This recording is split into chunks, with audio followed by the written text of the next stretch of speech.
What's going on, everybody? Yes, you read that correctly at the bottom. Mike Corley did puppy kick a lot of people this weekend. That was the first thing I thought I could include in our ticker this time. He puppy kicked everybody so bad it's not even funny. They went ahead of Harry Hurd and pulled Junior Small Tire for the rest of the year in the United States. Poor guy. What's going on, everybody? Welcome. What's going on, T-Bone? T-Bone, Steve. Oh man, I'm back in the normal office this week instead of the hotel office. So I hope everybody feels better than I do because I am. I'm with you there, dude. I don't know if I was sick last week when we started, and I'm pretty sure I had COVID, like without a doubt, 100%, because the symptoms that I experienced last week, like through after after Tuesday was over, was exactly how I felt right before I went in the hospital. Yeah. And I couldn't find my little thing that reads your oxygen level that I actually bought like right after I got out of the hospital. And I really wanted to find out like how low it was because like I was feeling that exact same way. And I mean, I was pretty miserable there by Thursday or Friday. But yes, it did. Mm-hmm. Looked good. Looked exactly how it got put up. But I feel you after. So this time last week, it was bottom 40s, high 30s in the Carolinas. And then every day it got a little warmer. And then finally on Saturday, it was 70. I walked outside and I looked at their little thermometer thing. It was 76. And it just blew my mind how from where we started to where it ended. Right. What did I think of Greer Dragway and where it was at? So that place is awesome. I like Greer Dragway, and I will definitely be going back to Greer Dragway. The owners and his daughter, the nicest as can be people, made me feel at home. I talked to the owner a bunch while I was there, and what made it even cooler was it was literally a 4-minute drive if I didn't veer off and go to Hardee's first from the hotel. Shocker. Hardee's added an extra minute and a half. But I would have also done the exact same thing that you would have done. But I got up there, and guess what? They didn't have the bread for the grilled cheese breakfast sandwiches. Well, I guess I must be eating them out of. There must be a shortage of Texas toast in America because of me. That's twice. I'm like, how does this happen? Sorry about that. So my bacon, egg, and cheese biscuit was on point, and then, dude, I'm telling you, Greer is like that's definitely needs to be on everybody's bucket list tracks. Just a cool track, old school feeling, amazing surface. The layout of it's really cool. Like I said, really good people that run that place. Mike and Alicia, super nice. Probably next to Shady Side, it was one of the most homely feel tracks I've been to. So definitely anybody that's in the chat or around, or if you get a chance to go to Greer and check out that place, go check that place out. Something has changed with the look of the stream. I don't know. They did a bunch of updates. Like we're actually vertical now instead of landscape in some apps. Like I'm looking at us vertical beside of like our normal landscape thing now. The beard has gotten a little longer. I mean, I have kick now.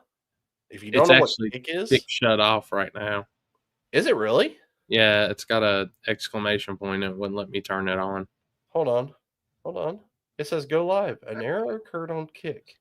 What the hell? Your screen is narrow. It's like, yeah, that's what I noticed. As soon as I clicked over it, it was a very narrow screen. Let me see. Oh, that's weird. I wonder why it's not working. Huh. Well, that's stupid. That's why I got it. Dumb.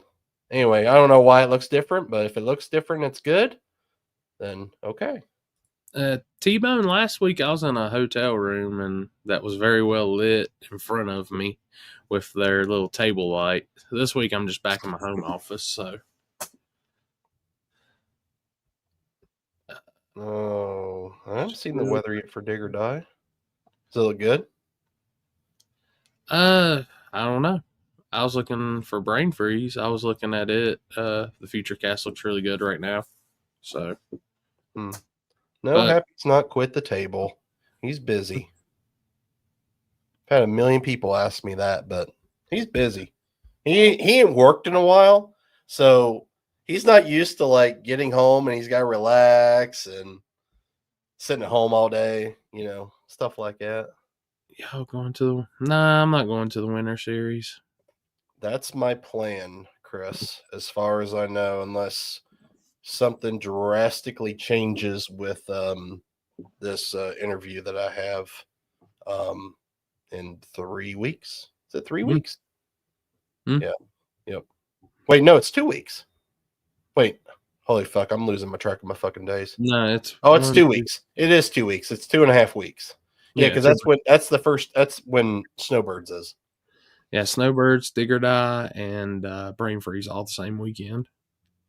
Yep. So, yeah, who is this guy? Who Happy? Yeah, we don't know who Happy is. Hopefully the Gobbler race says, yeah, I'm thinking it's gonna. I look at the future cast on it. We're looking good for it. So,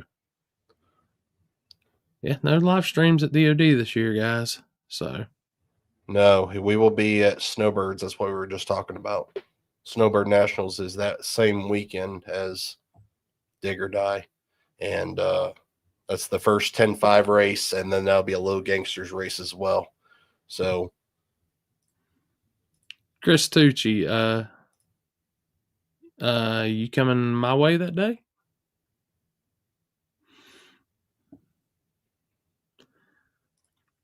Which filming wise, PRI is going to be my end of the season, anyways, until 2026. I'm going to take some time off after PRI. So,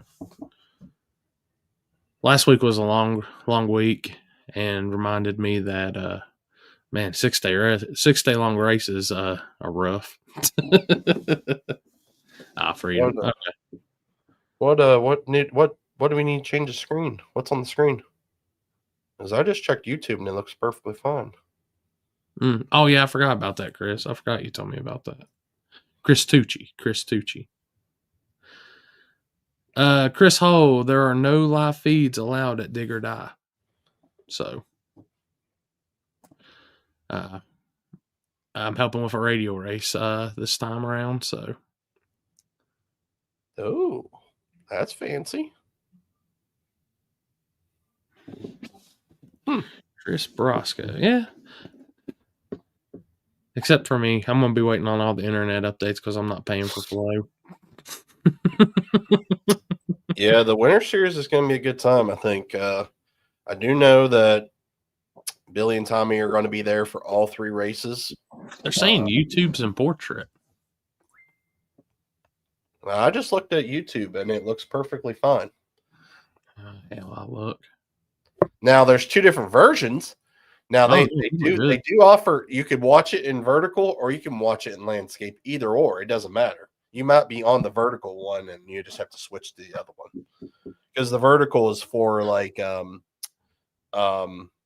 there's another tab on YouTube because there's some streams that are vertical. Oh, Franklin, I just posted a little bit ago all the classes and rules on Shady Side's page for Brain Freeze. Let me go back. And it's actually going to be a quicker day. We're looking to actually have this race done pretty quick. And we've got the 2 radial style classes, 630 index with Street Racer, the 7:0 to 7:30 floating index of Quick Street, and they're doing that TCR, which is the teen racing. Corey's stream is messed up. I mean, I just pulled it up on Spooled Media and it looked fine. Yeah, I have it in 2 different ways because it's showing I'm 2 different lives right now. There's 9 watching on one and there's 23 watching on the other. So literally there's one stream that's vertical and there's one stream that's horizontal or landscape, as you would say. So Let me look. That's probably why. That's how mine is. Let me go look at yours. I mean, I pulled it up on my phone and I see yours is vertical. Mine says it's horizontal. I don't even see where he says it's vertical. You got both. Okay, so both yours are up. One's 24 are watching on the normal, or 52 watching on the normal, and then the other 24 are watching on its vertical. Folks, I can tell you who to blame on this. I'm going to bring him into the chat now.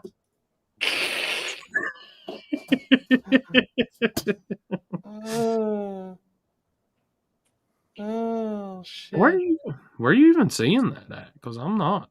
I just went on to your YouTube, to your channel directly. I mean, when I pull it up on my phone, my channel directly, it's just go to lives, and it'll show up as 2 different streams. Why does my fucking camera keep getting fucking blurry? Wow, that's kind of weird. It does. I told you. What? Yeah, there's difference. It's all different. Why is there no live feeds there? Because the promoter has a one exclusive live stream, apparently, is what I heard. He's probably getting a kickback from it. I don't know. Look. Picture this as the little guy and kick him right out. Don't ask me. I don't know. That's all. I'm only speculating. And it only happens when we speculate. Well, I've got some insider info, but you got to be on the super special chat for that, and it's $1,000 a month, guys. I'll post up the PayPal link and the Cash App.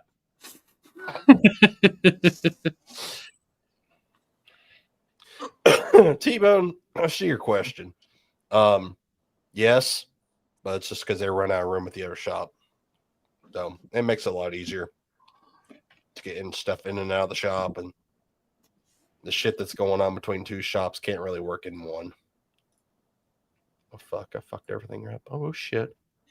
What'd you break now? I'm accidentally fucking clicking shit. Oh my god, of course. I'm a mess over here right now. Why is my kick not fucking working? That pisses me off. That's what I'm trying to figure out. You got kicked out of kick. I got kicked out of fucking kick. How the fuck does that happen? How does that even happen? Am I allowed not even to be on kick? No content available. There are no videos. Cool. It's a mess. I'm going to remove it. Let's see if I can add it. That's landscape. Chatting. Hello. What is happening? No categories? What in the fucking fuck? You're on the struggle bus this evening? I apparently am. Just chatting.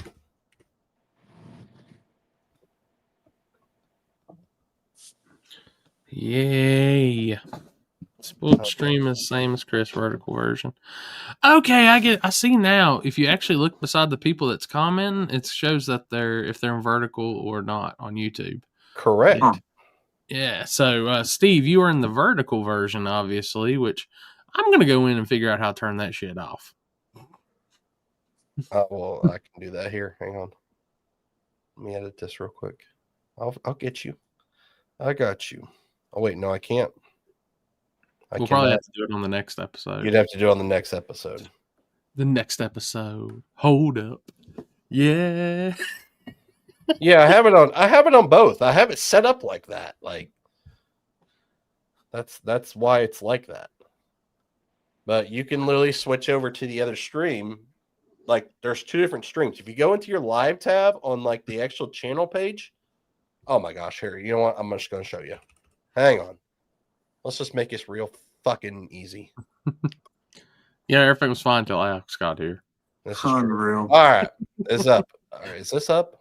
Oh shit, my shit's lagged. Okay. Let's go to Oh, look at the emo chick up in the corner. media. It's music videos. Fuck off. All right. I see. Go to Spooled Media. We're on Spooled Media. Spooled Media. Go to this live tab. Damn, I was live a lot last week. There's a lot of lives. But you see Table episode 115, which is the one that we're in right now as I speak. 115, which is whoa. There's 2 Alexes. 3 Alexes. And then there's another one that's vertical. 3 Alexes. Oh, that's so delayed. I know. All right. So there you go. There's 2 different streams. You could switch over to one or the other. Okay. That's all I'm sharing now. I wish I had 3 of myself.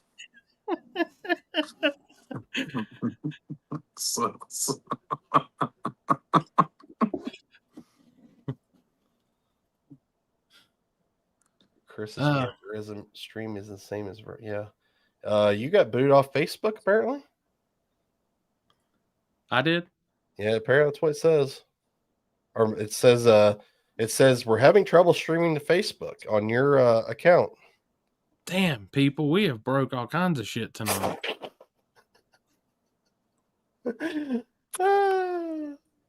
kinds of shit's going on. I can fix this. This is an easy fix. Move. Yeah, there you go. Yeah, I and you can do the same thing on my page too. My page is exactly the same way. There's 2 different streams.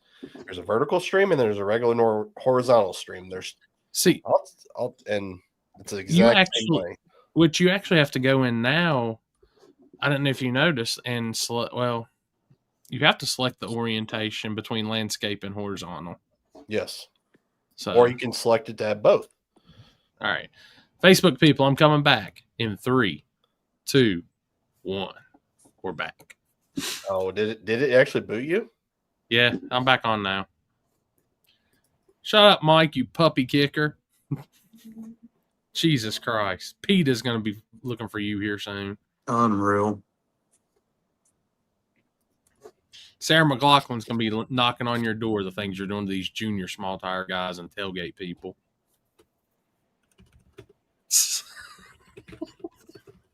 Wait, let me just ask a question for everybody too that was at South Georgia Motorsports Park this weekend on the front side, and I seen guys still have their big wings on the front side. Like, what are y'all doing? I did see that too. What are y'all doing? I mean, maybe they just didn't want to take them off. I mean, look at all these internet records right here. There's 2 internet records, just 3 actually, 3 internet records. True Street tailgate truck. That's crazy.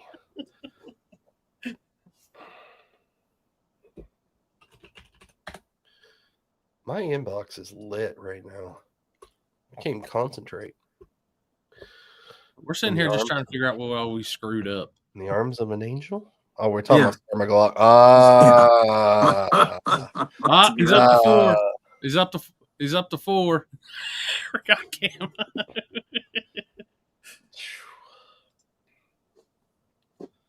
That is true. I'll tell you what the problem is. They didn't go to Crystal and get many cheeseburgers. That's the problem. That's Mike's fault, from what I heard. What bougie ass place did you take Alex on Sunday? Is the question. Was that Sunday or Saturday? No, that was actually Saturday. With their, like, fingers turned up and all that. Yeah, and there was a bunch of cats hanging around, and I've never seen so much pussy around Alex. Canadian Alex. Sorry, Canadian Alex. That shit looks nasty. It's mini cheeseburgers. What are you expecting? You expect them? I mean, it is Mike Corley. I know you're a fine diner. I mean, Austin Steakhouse. Where's that at? Is that in Valdosta? no, it's Austin's.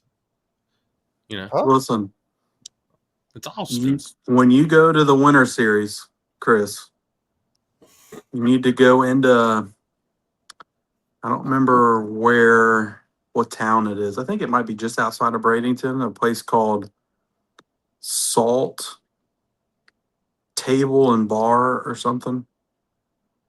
Go eat there. It's a little expensive, but that's when we ate when we went to the U.S. Street Nationals. Oh. Hide your puppies. Hide your puppies. Alex, be careful. Tell your dog get under the table. I'm in the dark, and I ain't turning the lights on. Jesus. Damn, do you not pay the power bill in Florida? No, I'm laying on the couch. I really wasn't going to come on, but now you guys are fucking chirping so much I had to get on. I can't type anymore. You're welcome. I just called to say, or message to say hi, but you dragged me into this fucking train wreck.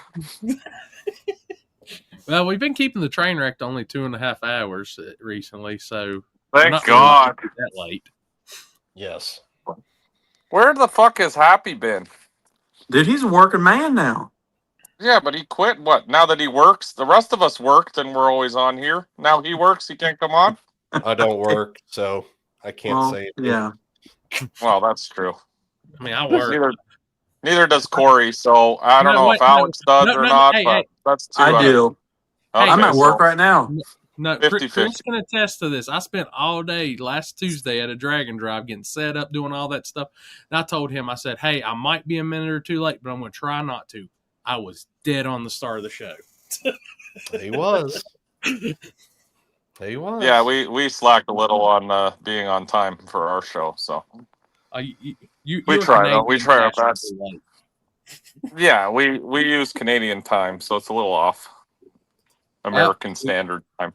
Viewer question for you, Mike. Is Corley... it's hard to read on your phone. What does it say? Is Corley in witness protection after bombing the puppy mill?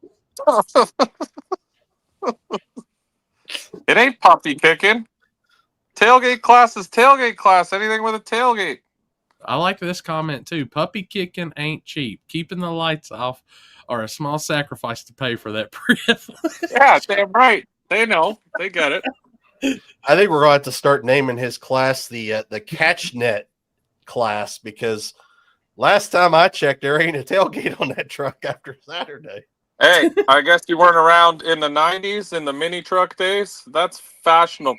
I'm bringing that back. 1990 tailgate style. Jesus. Hey, let me ask you, after they did scrape it and all that, the front side, how many passes did it take before it was back good? One. How do you... Okay, I don't know if anyone's ever been to SGMP, but how do you scrape a surface of that caliber to make it shitty is virtually impossible. Like, they did it. Don't get me wrong. You could visibly see that they scraped that whole thing to 330 feet. You can't make that track bad. Yeah, like, it's almost impossible to make it bad. But I've never been there before, but what a facility! Like, oh, dude, it's top notch, man. That's one of my favorite big tracks to go to. Yeah, it was. Yeah, I've never been there before. This was my first time, and I was like intimidated almost on how nice everything is, and like we're used to like grungy no prep shit, right? What the hell is he saying now? Mike lives in the gray area. Chris. That lives matter. Yeah. Hey, did you at least go to the Mexican restaurant that is on site? The Mexican restaurant on site. Where? Yeah, the concession stand on the. The concession stand. That's not a Mexican restaurant. It's close enough. I mean, the food was good coming up. Everything was good. Like, the only thing that wasn't good is it seems that Georgia doesn't no prep race whatsoever. There was Clint and some other guy, Bondo Bob from Georgia, and maybe two other cars from Georgia, and that was it. Oh, Alex sucks, by the way, for sending me the picture of the pizza from the dough truck. Like, he's an asshole for that one. Their pizza. That was good. Their pizza's great. 100%. I mean, the race was absolutely awesome. I had a killer time. It just sucked that there was we brought all of Florida to Georgia, and Georgia didn't show up. I don't think there's a lot of. I mean, like Georgia's like a weird state. I think because you got like a bunch of racers from the Carolinas. You got a bunch from Tennessee. As far as no prep, I'm not just saying racers in general. Alabama is kind of Mississippi's kind of better. Oh, there goes Mike. Didn't pay the electric bill. Apparently Didn't pay the cell phone internet bill. Obviously, he didn't take his Starlink with him to Florida. I mean, Florida is obviously it's kind of up there because there's some racers, but I don't know. I don't really have an explanation why like there would have been more people at that event, other than it's the end of the year and either people's broke or they're broke, either or. As far as that type of racing, I wouldn't say everything in general, but which honestly, like I said, when I did the Darlington races, I never had many guys from Georgia. I had a few, but not many. Sorry, I'm back. My internet fucking just kicked me out. Now I'm back. You didn't bring your Starlink with you? No. My Starlink's fastened to the house. Dude, that's a 5-minute job taking it. I know. I should have. Sorry, what did you say? I didn't hear any of that because my internet cut out. I know you're saying everyone around Georgia, there's no prep race. That's at least the gist of what I heard. Yeah, so basically, like, I'm just saying that, I mean, there's some Georgia racers out there that know prep and stuff. It just seems like that state probably around the surrounding is kind of like maybe you have states like that where you see a lot of guys come from that actually race, and then there's states out there that you don't see that. I mean, you go to Maine or Vermont, any of those places like that, you're no, who races there, because you never hear anything. Yeah. Like what Wesley said, it's a lot of grudge and radial racing in Georgia. Yeah, I think there were a few things against us on this one. One, it's November. Everyone's kind of winding down from the season up north, so no one came obviously down from up north. Florida, this is Florida's racing season, so everyone's hyped from Florida. And like you said, Georgia might be more grudge race, front side, sticky track people. So SGMP is not really their no prep facility or whatever you want to call it. Right. But we're going to try it again. I mean, I like I said, that facility is so awesome. If we can get some people to come out, we had a blast. The backside's challenging as shit. The front side's really good. So you get a combination of both surfaces, the best of both worlds. That was my favorite part.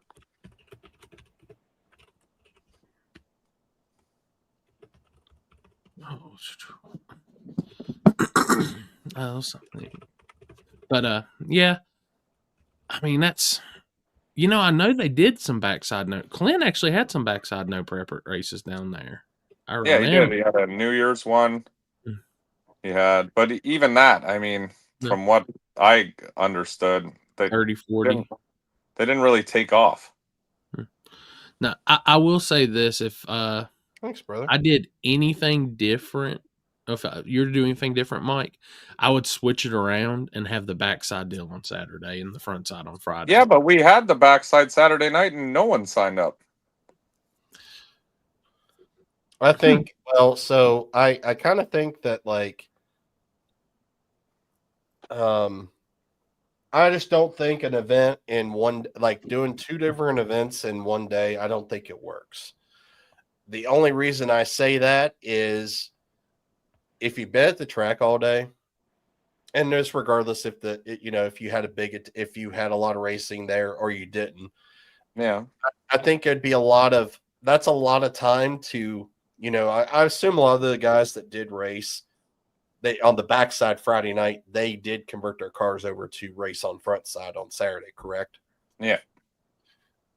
I feel like at the end of the day, I don't think anybody, and this could be just laziness or they just don't want to. They didn't, feel like converting the car back over to go back to backside again. And that just could be just the logistics of it, because the West Virginia race, we raced all day at the front side of the track. When it came to do the backside, there was only like 6 cars that wanted to actually do it.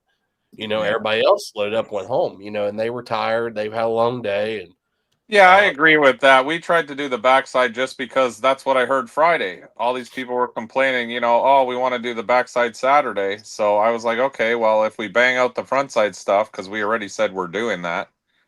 I said, okay, for people who wants to do backside, come, Saturday afternoon. But no one new came. Like I said, I just something, I don't know. We have to rethink this whole thing.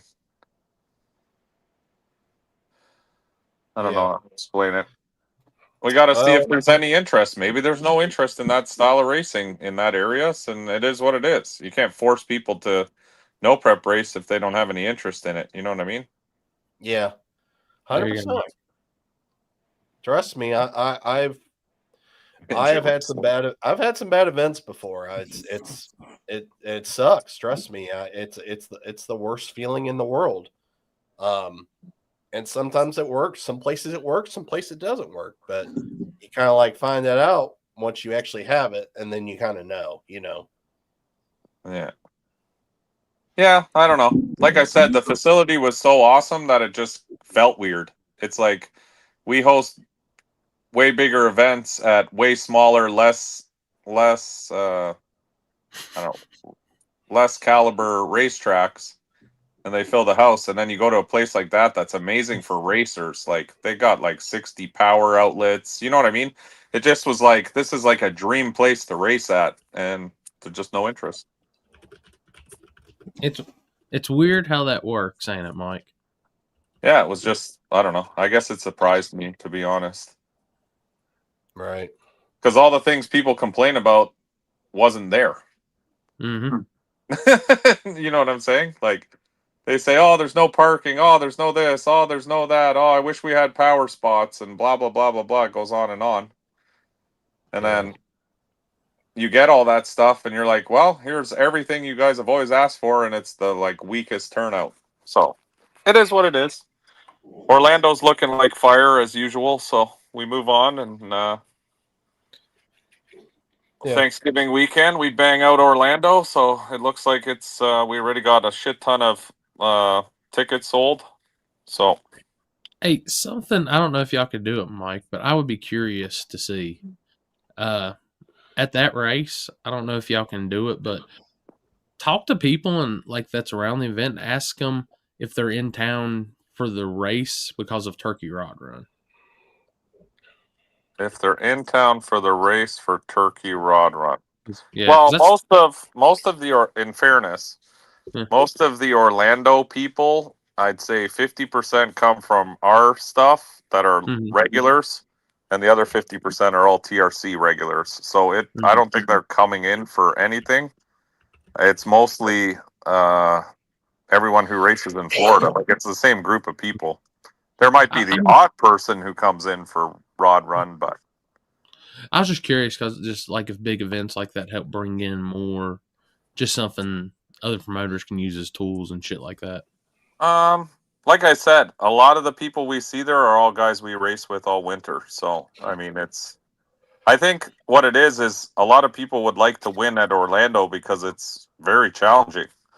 So I think a lot of people, to them, it's like one of those bucket list places that they want. It's been going on. Like we aren't the originators of the backside of Orlando. It was going on years back, but we've reinvented the wheel, I guess, or rejuvenated. I don't know what the term is you want to use, but You brought Frankenstein back from the dead. yeah, we brought it back more organized, more, everything, and I think people appreciate that. So now it's a much better event. I'll put it that way. And Javier from TRC does an awesome job. Like, this collaboration has worked very well. I'll put it that way. So Yeah, I just want to veer off for 1 second, just so y'all remember that quote, because I think it's going to apply to something very soon. that's where some bands sound better at the honky tonk.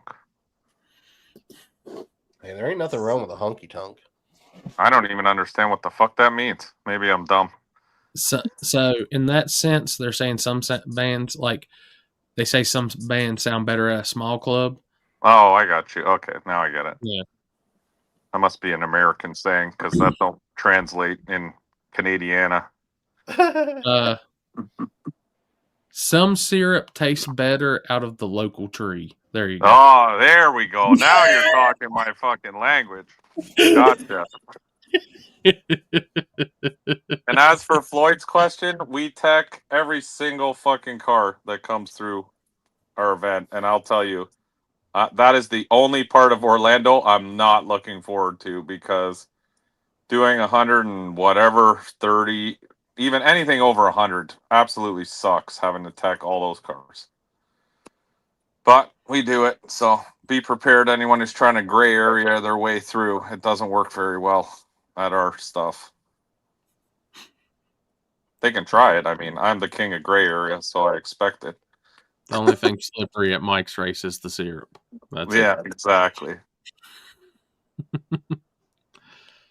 Did y'all talk about turn off or turn? Nick, I know what you're talking about. That was just a shit situation, and I'm letting it die down, because that's just what it needs to do. Oh, I think I heard about that. Yeah, that sucks. Is that the thing you were talking about at Shady Side? Mm-hmm. Mm-hmm. Yeah, I mean, it seemed like that it kind of got out of control. I guess is the best word I can describe it. And it seemed like there was people involved that, like, I don't think probably should have been involved and had a say, I guess, in the situation. And I think it really escalated the situation worse than what it was supposed to be. Considering it seemed like that the two parties, the two racers that were involved in it, kind of had an understanding, and they were kind of helping. One was helping the other, and it got portrayed that the racer was not helping by parties that I would say not involved in the situation, and it made it worse. And when you have to, like, go out and, like, have to, like, make a post to get people to stop being assholes, like, that's a problem. Kind of like the Cletus Grana situation. 100%. That's exactly the first thing I thought of when I seen the party's post about, telling everybody to kind of calm down, like, we're working this out, like, and that's the two parties' business. Like, it shouldn't have to involve anybody else to where it escalates a situation. Yeah, but it sounds like, is everyone new to fucking Facebook? It's been around for a while, and that's exactly what happens on every last... It doesn't matter if it's racing, politics, anything. Like, social media is the biggest cancer out there. So if people haven't got used to that already, like... Yeah. Oh, I agree. I don't know. I just think there's, if there's a situation and it needs to involve the two parties that's involved regarding anything as far as statements or anything like that, like, that's all it needs to be. Like, you don't have somebody out there that was there or something like that, or a friend or whatever, like, up to bat for somebody, throwing false information out there that, they have no business saying. That's just how I say.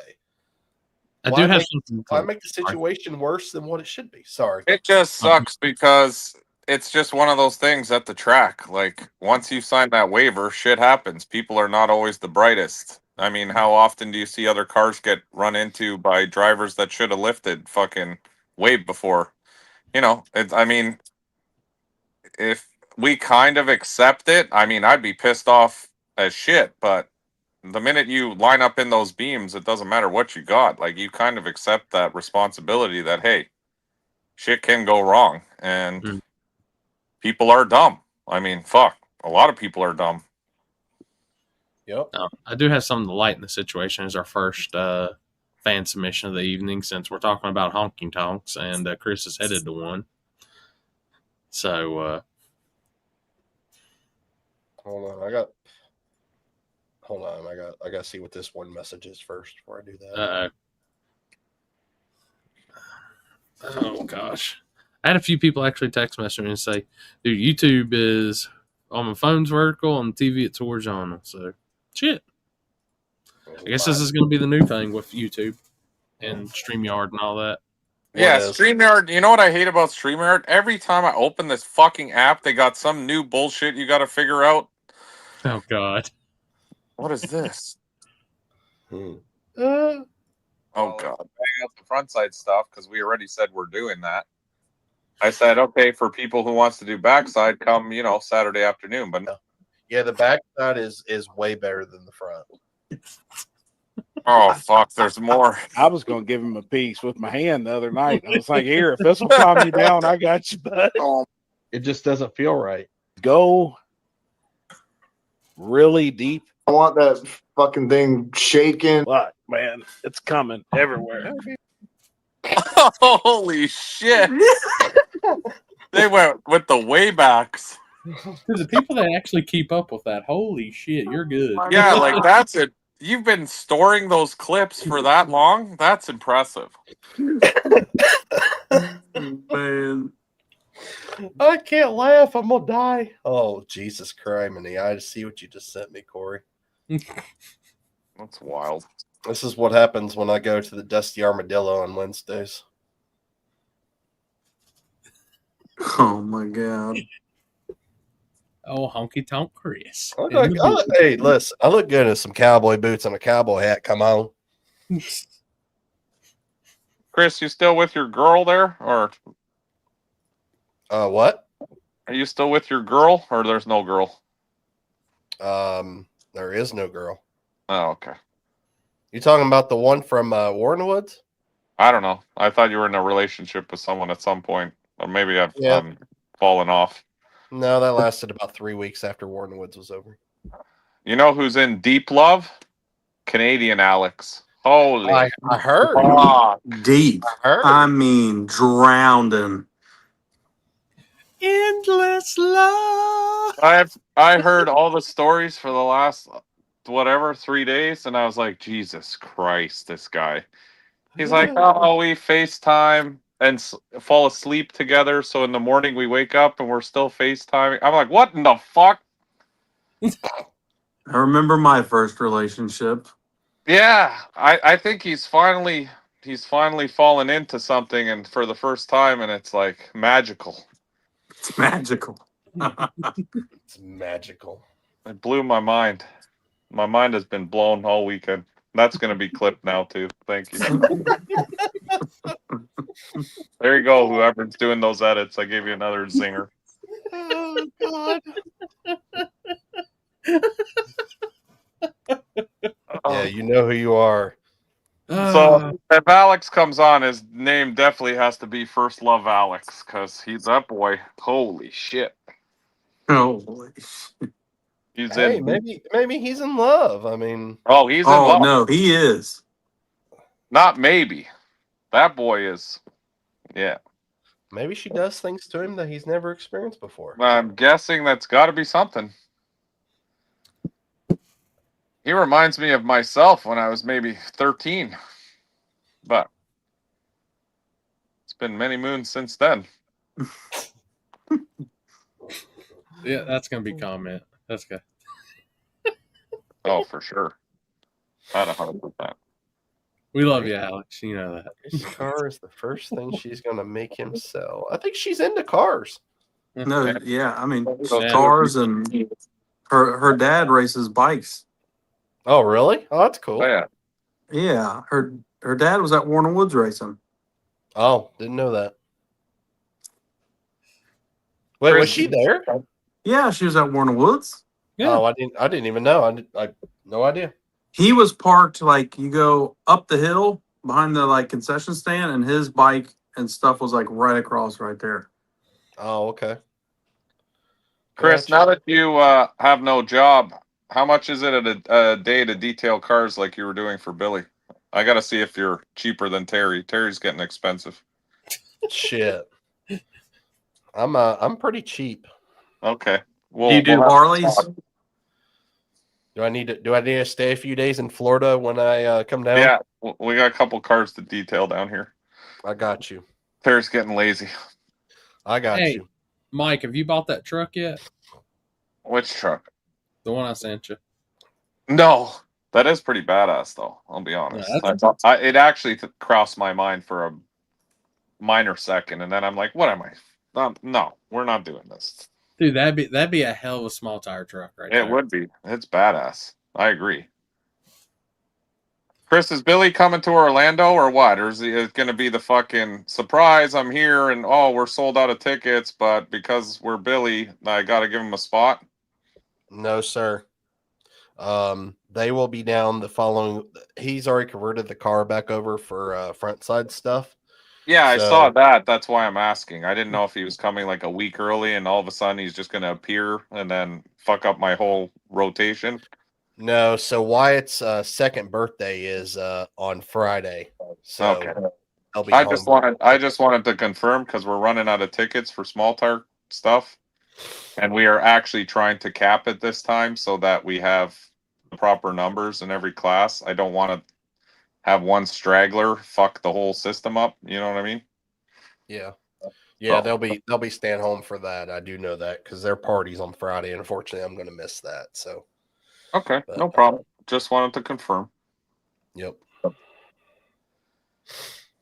Yeah. So why do you have no job? You're not working with Billy anymore, or that's not really work? That's like part-time shit? Yeah, I just help him on the weekends, that's all. Okay. When we go to races and stuff and line up the car and film a little bit and here and there. I have a pretty big interview coming up here in 3 weeks that hopefully is going to be something pretty big, especially in the motorsports portion of like this whole deal. So I'm really hoping that's going to work out. And I've been waiting probably about a month and a half now for that to finally come around. So hopefully my wait is worth it. Oh, so Grinder's opening a motorsports division, or what are we talking? Breaking news! Yep. Sorry, I had to fuck with you. Oh, that's good. That's good. Dude, Ed, I seen that come up in my chat this past week so much. What, Like, Grinder?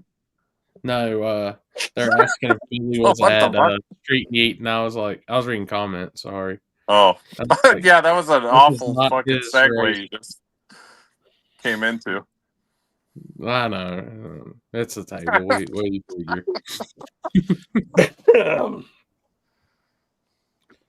Oh, I was thinking about Chris when we went to fucking eating those buns at Roadhouse, Texas Roadhouse. Wait, They look like hamburger buns. That is not a roll. Oh, Rolls should be round. Really? Okay, Really? it depends on what roadhouse you go to, because there's certain roadhouses where there's nice big buns, and then there's some roadhouse that are small buns. Alex is Alex. I like big buns. Georgia, I like big buns. Big buns. That look like hamburger buns, and they were saying they're rolls, and I'm like, you can cut that thing in half and shove a hamburger in the middle of it. That's a hamburger bun. Sorry, but not sorry. You know, I'm kind of worried to go to Canada now because I'm thinking when I get a hamburger, they're gonna hand me a slider. I can confirm that they don't do that. Oh, and Crystals bringing up sliders. I wouldn't eat that shit if you that was the last shit on the planet. Even the picture in the drive-through menu looked like ass. We pulled up to the drive-through and Alex starts going, I'm not eating that. That's diarrhea food. And I said, yeah, I ain't eating this shit either. And then where do we go? Taco Bell. Even fucking better. You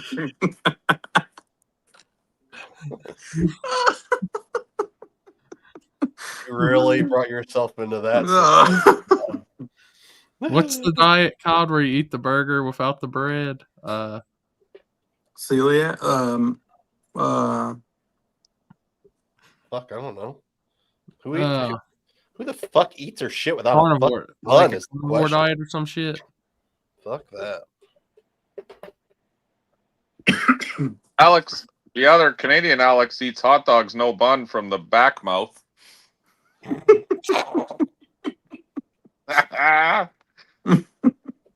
Look like that motherfucker was feeding more pussy at the fucking restaurant than he was himself. Oh yeah, he had 2 drinks and he was ready to party.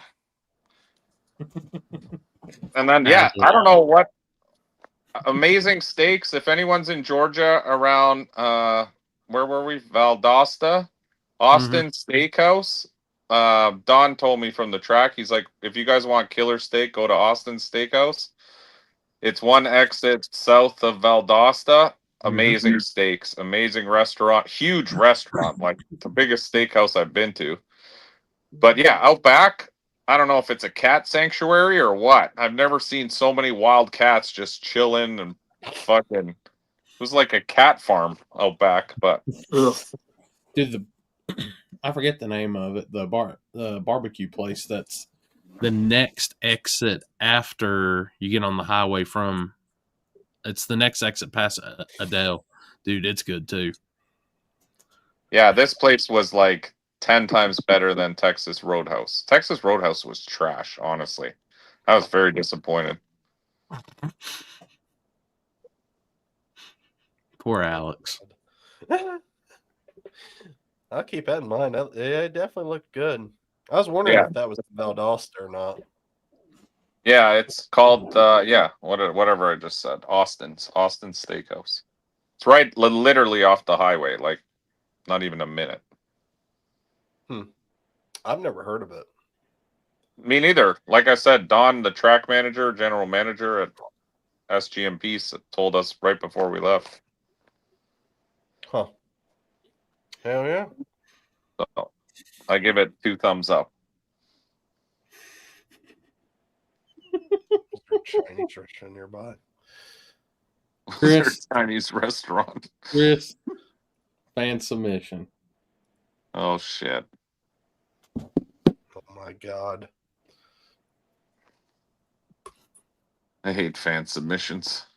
You'll like this one. Thankfully, it's not you this time. Oh, thank God. Holy, look at that. Look. nice. Real question is, how does he get his vest on? Backwards. Apparently. Yeah, it's on backwards. I mean, it happens. You know, But them Jordans are fresh, though.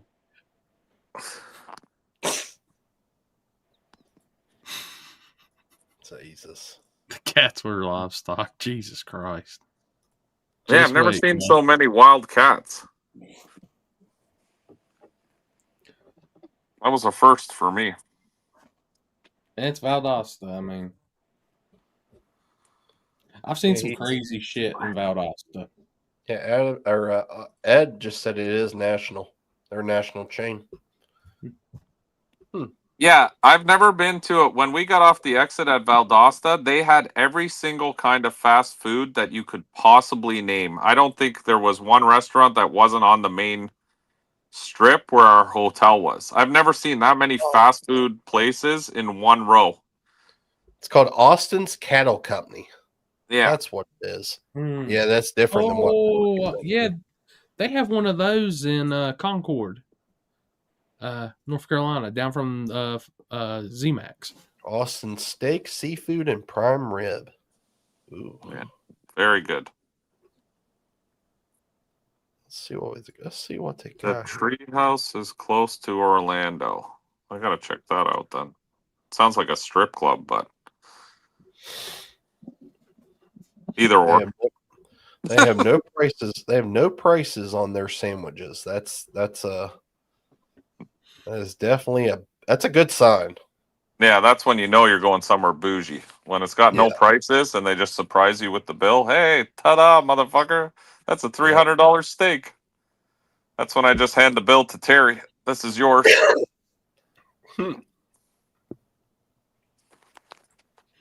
Yes, they were.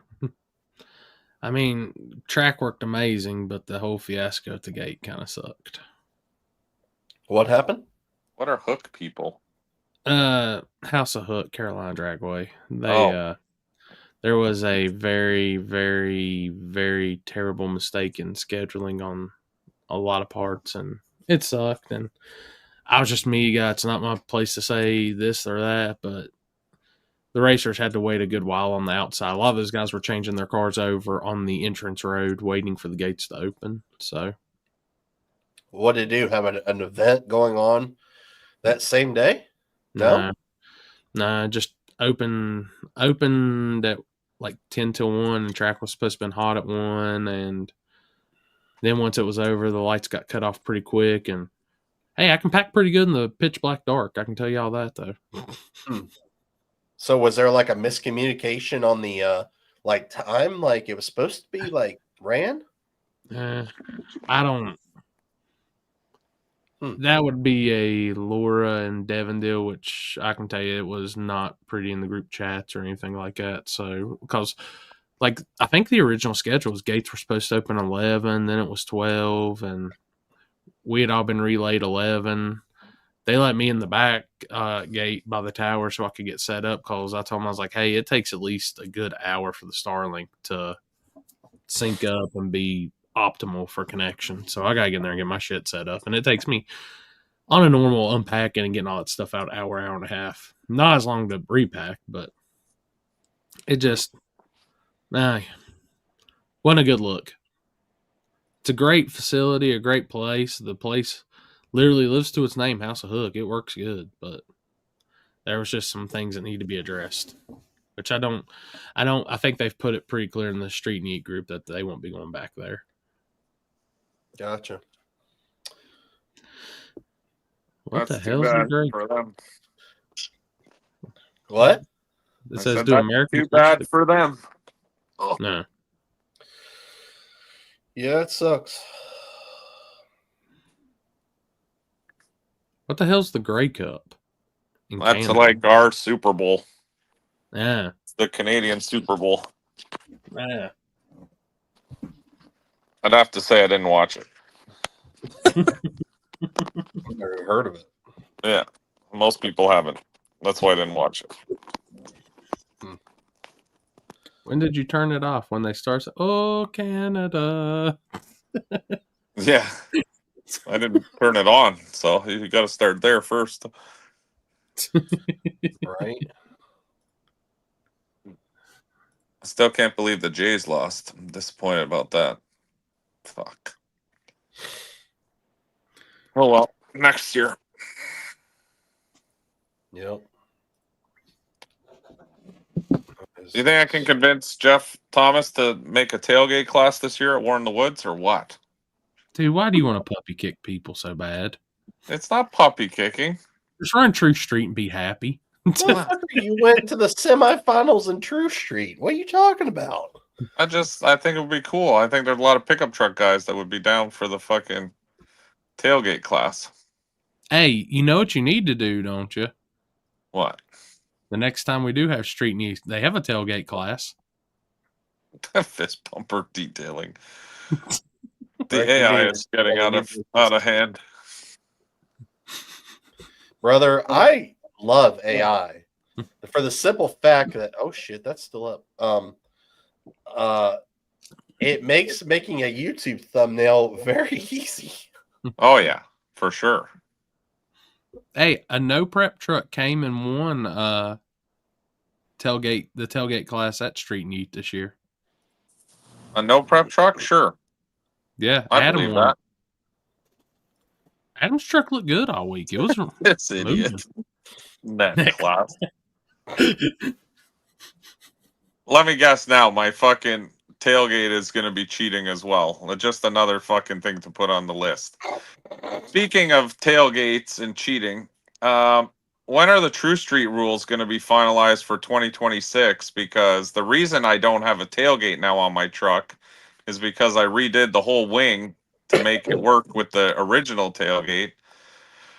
And I don't want a double wing right now because I hate that look. I think it looks absolutely retarded. So that's why I have that net on the truck currently, because the other racing wing is fastened to the tailgate. So are My we True getting Street rid of rules. these wings or fucking what? Can you guys make up your mind so we can move forward? Dude, I finished. You want me to tell you the truth? I can tell you the True Street rules for my stuff right now.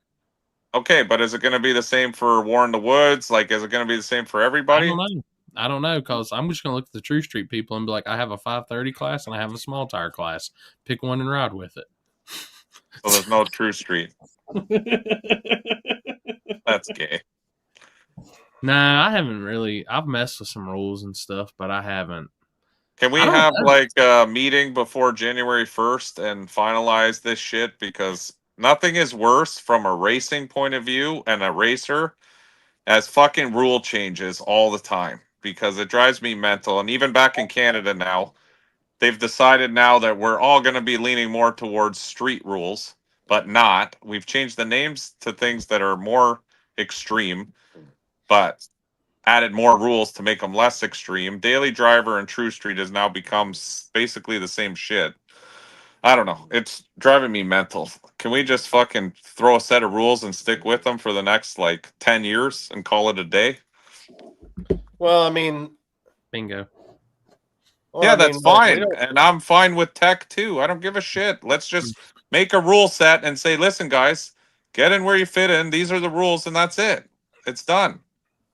We did it for Well, small tire. We missed the boat on that one. So now chassis cars have finally taken over, which was fucking predicted by this median fucking 3 years ago. No Alex, shit. you predicted that. Yeah. Well, here we are. Now it's too late for that. So let's move forward from that. So now can we just fucking lock in some True Street rules and everyone make their cars fit those rules, and that's it?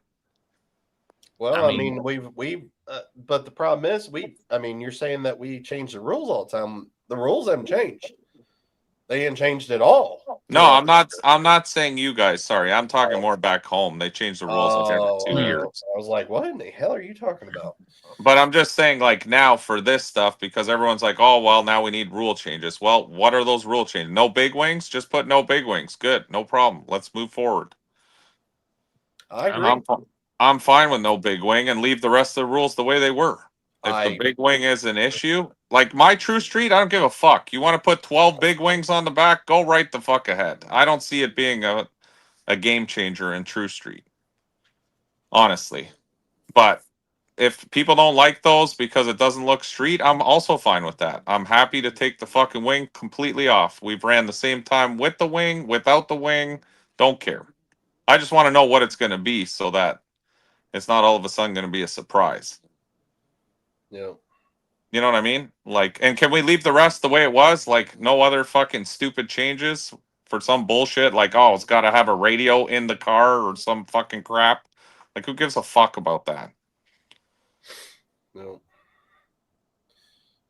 Yeah, and I mean, honestly, though, like, chassis cars ain't really. I mean, you can argue this all you want, but Stop it. there's still substantial data that suggests that the stock suspension cars are still outnumbering chassis cars by wins. Because there's more of them. Oh, I agree. I mean, I agree with that. But I mean, Okay, so now let's, if we really want to start fucking making a Rolodex of wins and who's won what, and actually, I think Corey actually kept really good track of that this past year, didn't you, Corey? It is more last year, but I've got some from this year too. Yeah. I think it's a happy mix. I wouldn't say it's one-sided or the other. I mean, was there any chassis cars at your race this weekend, Mike? who, mine? Yeah. No, they were all street cars. Was there? Did your? Oh, hold on. Actually, hold on. Let me think about that. I could be lying. No, there were no chassis cars. You know why? Because we have that firewall rule. So no chassis cars show up to our small tire stuff. It's all, yeah, that's because of our rule set. Do you think that now that everybody is kind of seeing the same rule sets where that is allowed in small tire, that we're starting to lose a lot of those factory firewall cars? No, I think people are now doing what Billy did, and just if they have the money. Now, hold on. This is a big if. If guys have money, they are now just building new cars for small tire to compete with the level of small tire cars that are now dominating the field. I think guys who have original firewall cars and stuff like that are all converting to True Street, to be honest. They're not even bothering in small tire anymore. Look at even your boy. The S10's now going in True Street. Falcon's going in True Street. Those used to be all small tire fucking killers. But how come they're not still killing? And why did they buy chassis cars now? Yeah. I mean, there's a perfect example of if you've got money to compete now in small tire, you're building gangster cars. But a majority of people don't have that kind of money to do that. Yep. So, well, I mean, I mean, there's a few cars out there. I mean, obviously, them two is a completely different story, considering, their racing programs are a little bit different than your average. I would say your average person can go out there and do, because, I mean, you have the substantial testing, you have substantial data, and you have a lot of the backing of the best parts there is out there in that you could get.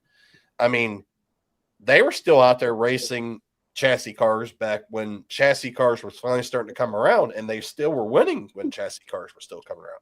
Obviously, the times have changed. Parts are different. We have big old fucking huge wings now. Obviously, all that's going to make it's going to change everything, which we've seen it done. 100%. I don't think I don't think either one of them two in particular, I don't think they're very far off from being at what a chassis car could run. They're really not. I'm not saying that they're far off from it, but like I said, the evolution here is going to eventually be, I mean, 3 more years from now, I bet you whatever's left in small tire, 50% of it will be a lot lighter chassis built, small tire cars than what it once was. Like, we got to remember that this originally started as basically taking street racing off the streets and bringing it to track so that we could have cash day style race. At least that's how I remember it. And now it's turned into, it's fucking, the cars are fast on the backside. Very fast. Like, some people can't run some of those times front side. You know what I mean? Like, it's pretty wild. Yeah, but you can put a stock style suspension in a fucking chassis car. What the hell does that have to do with anything? No. Nah. No, they're like legitimate, like stock style cars. Even in the unlimited class was a stock style car. Hey, and they were street cars could be. They had a lot of miles under them this weekend. Listen, I'm not complaining about it. I'm just telling you what the facts are. Oh, I know. Okay. So, yeah, I mean, it is what it is at this point, but that's what I'm saying. If we can lock in, going back to the original where this all started before we got on the chassis car rant, if we can just lock in a set of rules now so the rest of us fucking peasants who can't afford chassis cars can at least keep our True Street / street cars the same, so we don't have to keep modifying shit to follow into rule sets, would be amazing. I mean, that's great and all, but the problem is like, it goes back to having all the promoters and events on a same rule set level, which we all know is never going to happen, because everybody wants to have their little spice on a class and gain the I don't know what the fuck there even is to gain out of that, but it'll never always, unfortunately, be the same, which really sucks, because I think if everybody more did that, we would probably have a little bit more racers going to each race. And I don't give a flying fuck about Joe Blow's fucking backside banger that I don't know of. I'm talking more this group of promoters races. Can we at least lock that in? Because those are the races I want to go to. I want to go to War in the Woods. I'd like to go to some of Corey's shit one day when I can save enough money to go that far south in the summer. It ain't that far. I want to go to KD Cash Days. You know, like next year, I'm honestly going to pull it back a lot because the local stuff I don't really want to race in anymore because, again, rules have changed. Like it gets silly, and I don't want to keep changing shit around for stuff. But I do want to still go to those pinnacle races of the season, you know, the bigger races. So if we can lock that in, that's all I really care about myself. Yeah, I mean, that's not a big. That's If not a guy in Las Vegas has different True Street rules, don't give a fuck. I'll never be there. right. Well, I mean, that's not a problem. I mean, obviously, we're coming up on PRI time, which everybody will all be in the same spot here in about 3 weeks, or actually 4 weeks. So usually by that time, we usually have something together because we actually did it last year. We had the True Street. We had everything pretty much set in stone right before PRI rolled around.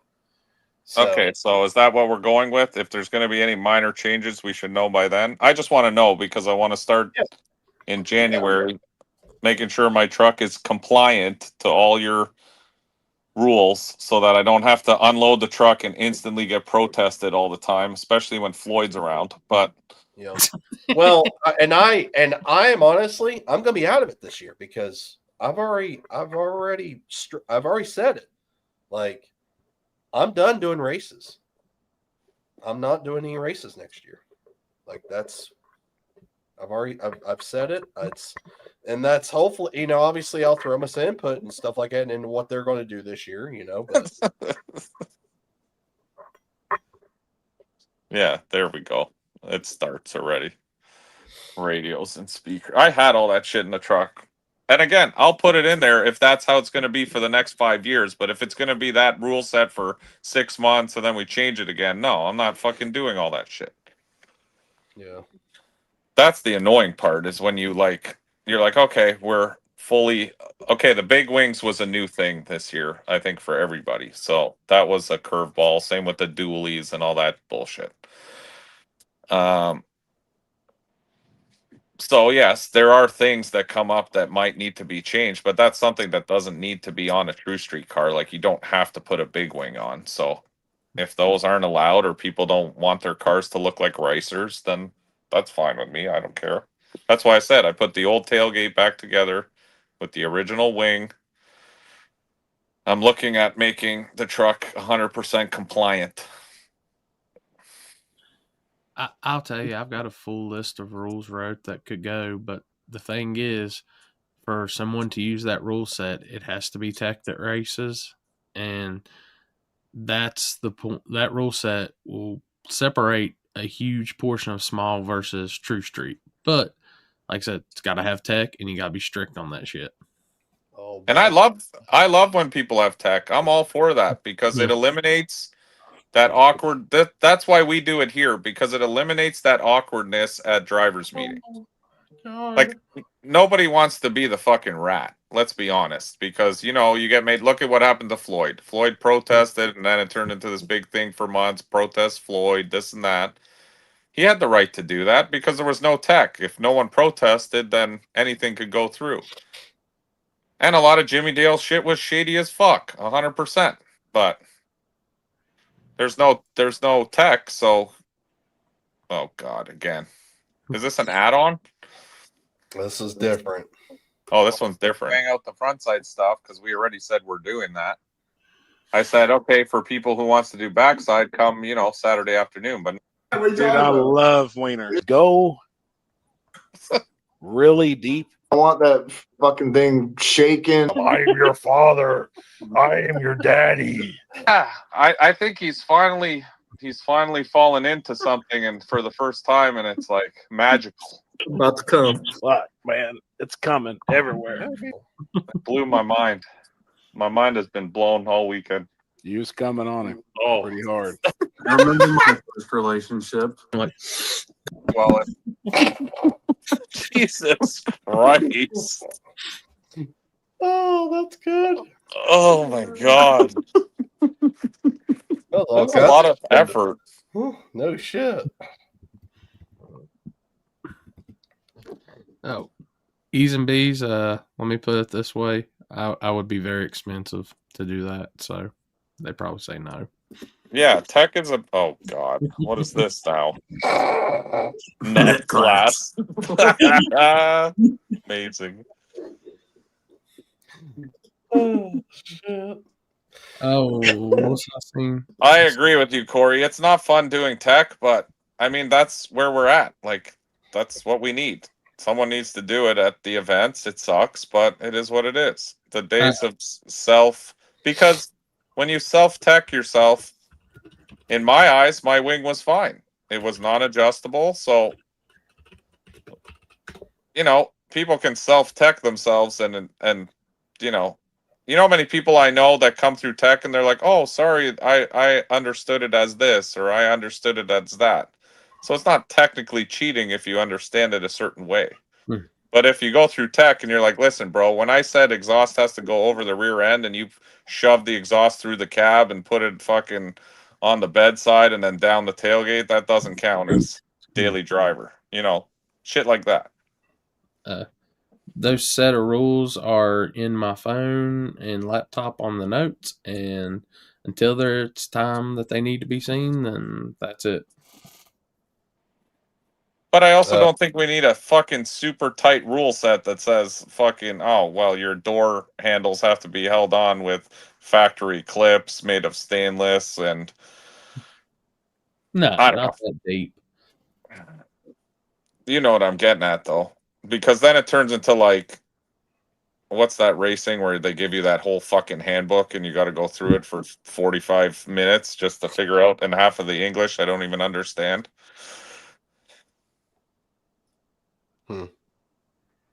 Yeah, Brian, we actually reached out to the guy that's leasing, and he's been pretty radio silent, so I'm already going to assume I know what the circumstance of that is, which sucks, but hey,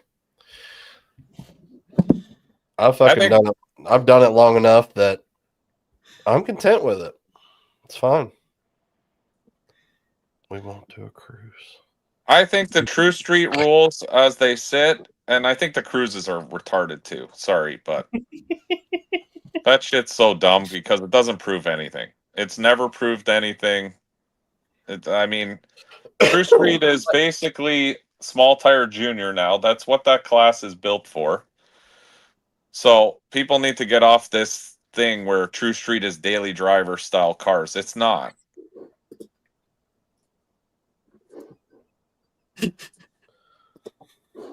I will say this, out of the and there was slower, but out of the 176 cars that showed up for day one, I think we still retained 120, 130 by Saturday at Street Meet. So that's the only time I think a cruise is going to really prove a whole lot, because there's a shit ton of miles instead of just like 20, 30 miles. So no, that's what I'm saying. When these guys have like cruises for the event, you go out around the parking lot and then you go on the street a little and then you come back. That doesn't prove anything. That doesn't prove shit. All those cars can do that. In this day and age, if your car can't go for a little cruise like that, then oh hell.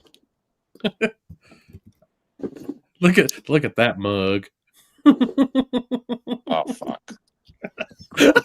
All I hear is a whole bunch of fucking complaining.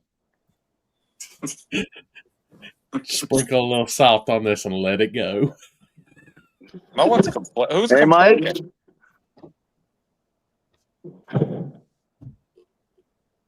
It's complaining, asking for rules to be set in stone so we can No, build I cars for the just rules. listened to you for about 40 minutes of complaining about the whole thing. After you said I'm not complaining. Okay. You're good though. You're loud. What's You had a the rough day, complaint? didn't you? What's the complaint? That you want all these rules because you want to know what your truck fits. What is going on with this fucking thing here? What is up in the left there? We're vertical in some apps. Oh, it's got me all fucked up because I literally have like fucking 16 screens to look at right now. Damn, it does look funky with us all being vertical. Yeah, like it's all fucked up on my phone. Like I'm literally looking at like at least 12 different fucking screens. Alex's head barely fits in his screen on vertical. I bet you can't see me. No, because you're probably sitting in the dark fucking jerking off. Yeah, I'm naked.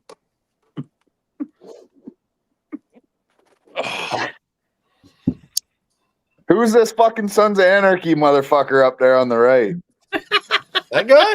Yeah, fucking guy buys a bike. Look at him. He looks like he's about to put on a fucking leather vest. That's Alex Morrow right there. Jax's long lost brother. Oh yeah, he kind of looks like Jax, doesn't he? Just a little gayer. Just a little gayer.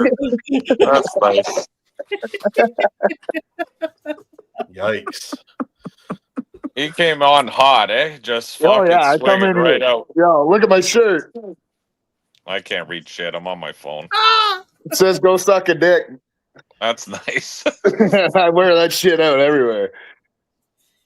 I was actually gonna put my other shirt on, but it was dirty, and it says, "What's it say?" You know what that sounds like? Not my fucking problem. Go fuck off.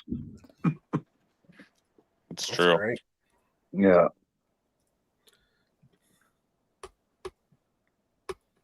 But I'll let y'all finish talking rules. I don't even want to talk. Are you going big or die, Mike? I don't know yet. Yeah, it's the first year I'm not going. So Yeah, Drake. I'd like to go, but there's also shit going on down here, so I don't know. We'll see what everyone wants to do here. my shit is fucking parked for a bit anyway. Good, you'll save some money. Yeah, I don't know. Probably. Upgrade it, or No, fuck, I'm burnt out, man. I'm tired of all this shit going on. you got your New Balances on, just been cruising the Corvette? No, don't need New Balances for that. Dude, You if already you got roll 'em. up some Canadian New Balances and cruise the Corvette, I'm telling you, that's a lot of hits on Facebook and YouTube. No, say that again, Corey. You cut out.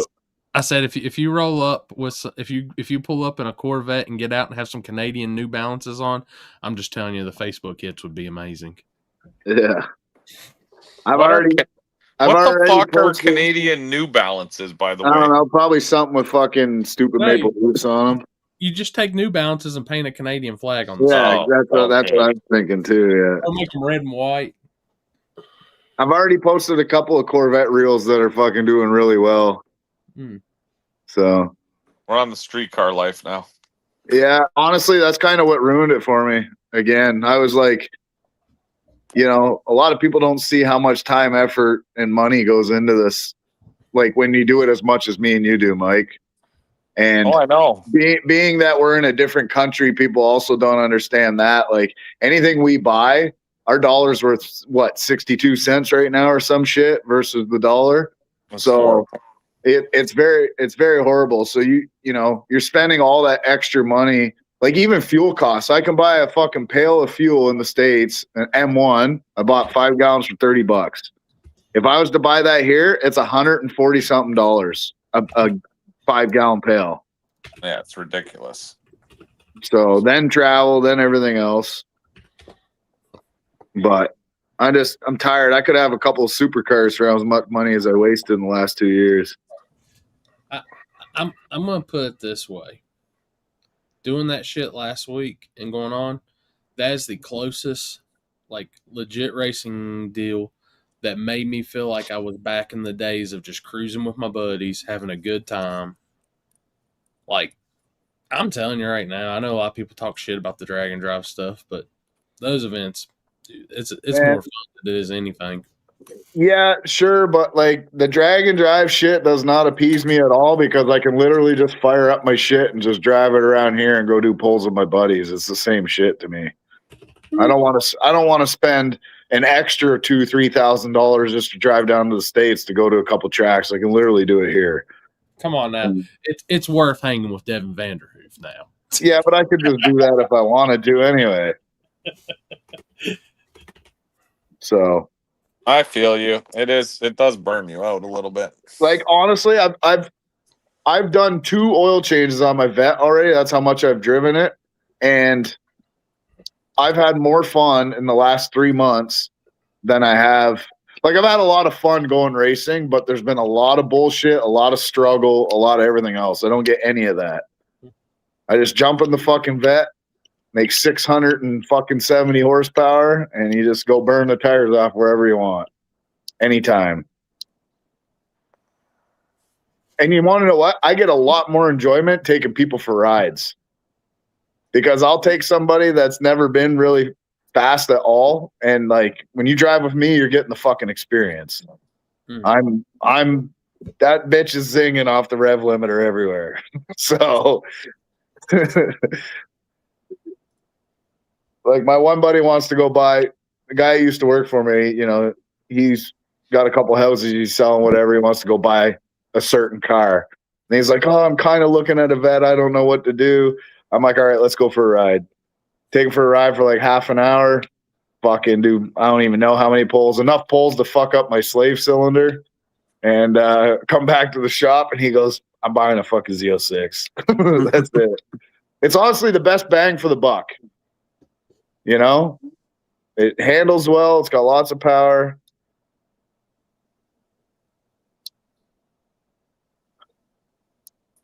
And that's coming from a guy that didn't even like Corvettes for the longest time. So I changed my mind. What was that? The one dude had, he had the CTS V wagon that they did the whole week with, and I was like, holy shit, that's perfect right there. I want that. That's because I like Corvettes, don't get me wrong, but I'm not built to be a Corvette person, so I need that extra room. Listen, if I can fit a Corvette, you can fit a Corvette. Dude, they're a pain in the ass for me. I mean, I can fit in them and stuff. I just don't. I'm not comfortable in them. I got to have 4 doors, and I got to have room. I am too old in life now. I took the monoliths out of this thing and put it on some good coilovers. Fuck, did it ever change it? And ain't that a hell of a difference? Holy fuck, it is way better. Yeah. Yep. Switching over to coilovers is a game changer. I've never personally done it, but I've rode in several of those cars that's set up like that. It handles so fucking crazy now. Like, we got this one spot I can go to around here. It's out in the country kind of, but it's got a lot of sweeping turns and stuff. Motherfucker, even with cold pavement, I just fly through there now. Whereas before, like, you know, when you turn a corner and you got to kind of like, you know, back and forth with the wheel to keep the back end from stepping out, just try to keep it high. It don't do that no more. It's like you point and shoot and it goes. So, yep, it's pretty sick. I'm pretty happy with it. I mean, I really wanted like a fucking V10 Audi or a V10 Gallardo or something, but I'm half the cost with probably more power. And honestly, the car's super clean. I mean, it looks good. I'm happy. Good deal. And just put your blower on it. You'll be happy.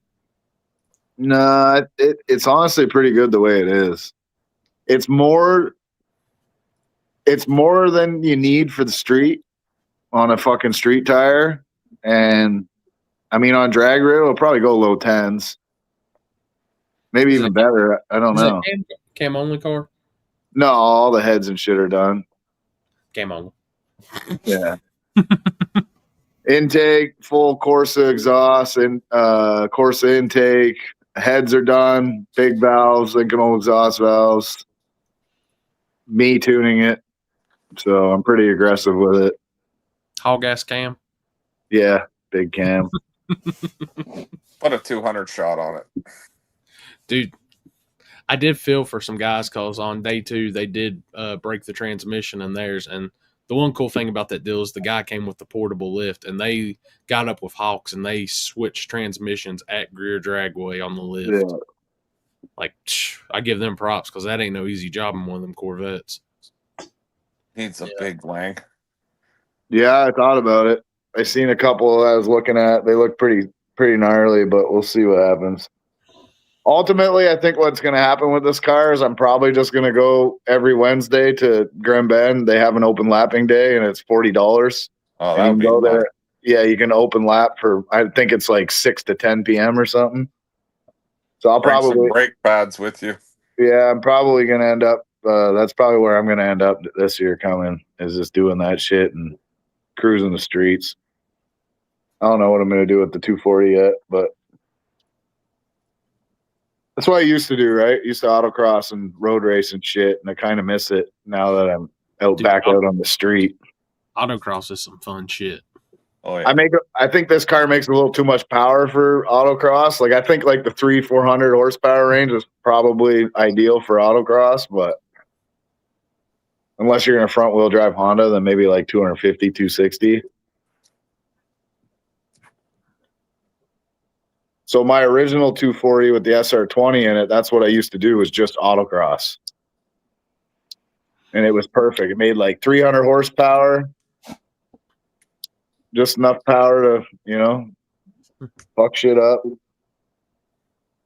Dude, they had a badass 240 on that deal this past on Street Meet with a 2J in it. And dude, oh god, every time it came up, they had two.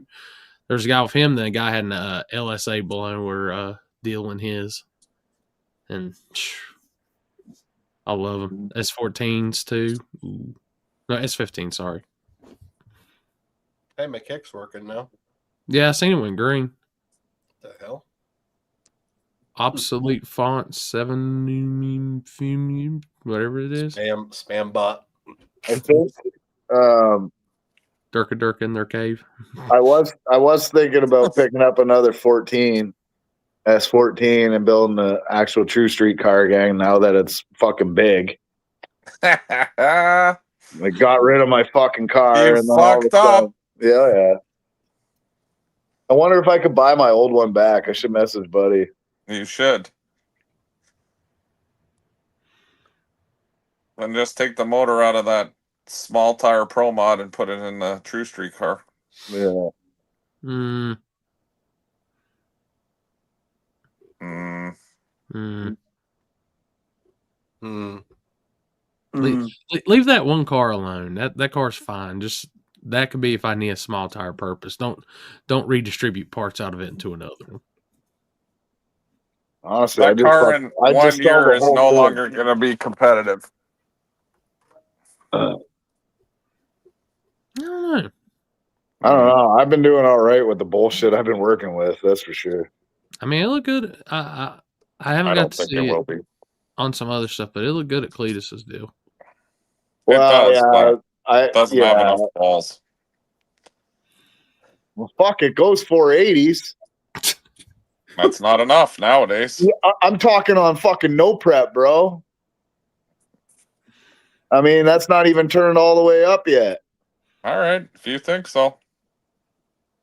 And that was, I got the car 250 pounds lighter than I did. Like, that's what I've been doing, is cutting this fucking thing up. But yeah, it's 250 pounds lighter than it was. I honestly think I could probably have this thing on a front side, probably 2,480 pounds race weight. And how fast will it go? I don't know. How fast do you think it'll go? If I put a radial on it, yeah. I mean, Capizzi, what did Capizzi go at that weight, Corey? He went fast. Yeah, 420s. I mean, I think if you get everything figured out, get the car. If you turned it around to a prep style car, I don't see why it couldn't be bottom four. Like, well, bottom fours be like. Hold on a minute. Where did it go? 480s? What? No prep? Sparta. That's not no prep. What are you talking about? Front side is not no prep. Okay. I don't know. I don't consider. I thought you meant like backside. No, 480s. fuck. Who's doing that? Not many people. Yeah, on Not fucking many. on backsides that are better than Sparta on a fucking glue day. Can an all-wheel drive and S10 and still run True Street? I don't know what that means. So a Typhoon. Can you make a normal S10 all-wheel drive and run in True Street? I don't think all-wheel drive is allowed in True Street, is it? Depends on the track. Front side, I think they are. Yes. Backside, no. I mean, any backside would be an advantage for sure. And I mean, me and Capizzi have basically the same motor at the time that he ran that time as well, at that weight.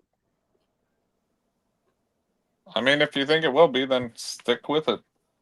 I think what weight you're cutting out of the front, though, be ready to put a lot on the nose.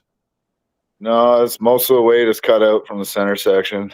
No, I'm just saying, just be ready to put what you're losing. Just be ready to probably the nose to keep from climbing. Well, that's what I was thinking. I was going to put this is before I got pissed off, but I was thinking of putting like an LSX block in it, iron, so I don't have to add the weight. It's just already there, and then I can make more power too. How much extension you got in your rear shocks? I know you got longs on the front. Yeah, not a lot, like 6-7 inches, I think, if I needed it. You probably need a little more. Oh. Well, just revalve for a little more extension. Well, yeah. I mean, I could put a lot of extension in the car. My anti-roll bar was all fucked up from KD. The KD destroyed my car. That's why I'm cutting it up. Like, it literally destroyed it. Dude, I cut the fucking tires. I cut the fenders. I bent the fenders. I bent the anti-roll bar.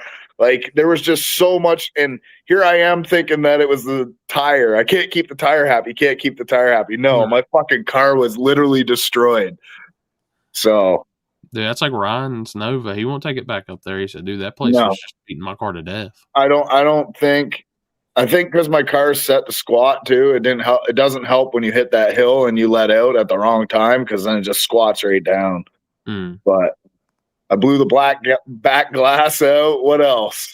Fuck that! I blew the brakes up again, so I got rid of them fucking things. Did you get them? Everything switched over on your brake side? Yeah. All that mess? Yeah, I got all stranges on my car now. Cool. All 4 piston calipers in the front and back. So that thing will stop good. I better fucking stop good. I'm tired of holding those rear brakes with my fucking arm and throwing the chute and not making the corner barely at the end. So that one time I raced at Grand Bend at our race here, the front pads literally exploded on the front, and I had 2 rounds left to go. I'm like, fuck it. I'm just racing with no front brakes, all rear brake, and a parachute. Jesus. That's what I told Mike when I lined up with him. I'm like, just make sure you're watching me, because I might be fucking flying up. If I'm not slowing down, just know it's about to be bad. Yeah. That's a bad combination, then, both our cars going down beside each other, because neither I of know. them stopped worth a shit. I ended up stopping pretty good that round. I don't know how. But what's crazy to me is, like, I used the back brakes more than the front, and the back brakes still look brand new. Oh, shit. Unfortunately. I think if you put it on some glue, it'll go fast, and you'll have a pretty good time with it. Well, I'm putting it on some glue, yeah, this year. If I might. I don't know. We'll see what happens, man. I got different plans now. I really like the Corvette shit, and I really want to get into lapping. And I don't really want to travel as much with the 240, so I'll probably just put it on the glue that we got here anyway. And like Mike said, our fucking Canadian shit's just so out of control that it's not even appealing to go there. Yeah, that's where I'm feeling. Yeah, like it's, and then you say one fucking word, and now it's like, oh, fucking, you're an idiot, and you don't do this, and you don't support that. It's like, motherfucker, we've been here since the start. Yeah. Since the very first fucking race. Yep. Help grow it, help fucking do everything, and it's like, we listen to all the racers. You listen to all the racers except the people that fucking win. And actually, that's what I wanted to say. All you fucking promoters, even you, Corey, told us all to work fucking harder. Work harder, work harder, work harder. And what did we do? We all worked harder, and now everybody's banning this shit, banning that shit. Wait. Fucking bullshit. Wait. I said let small tire fly. Small tires should fly.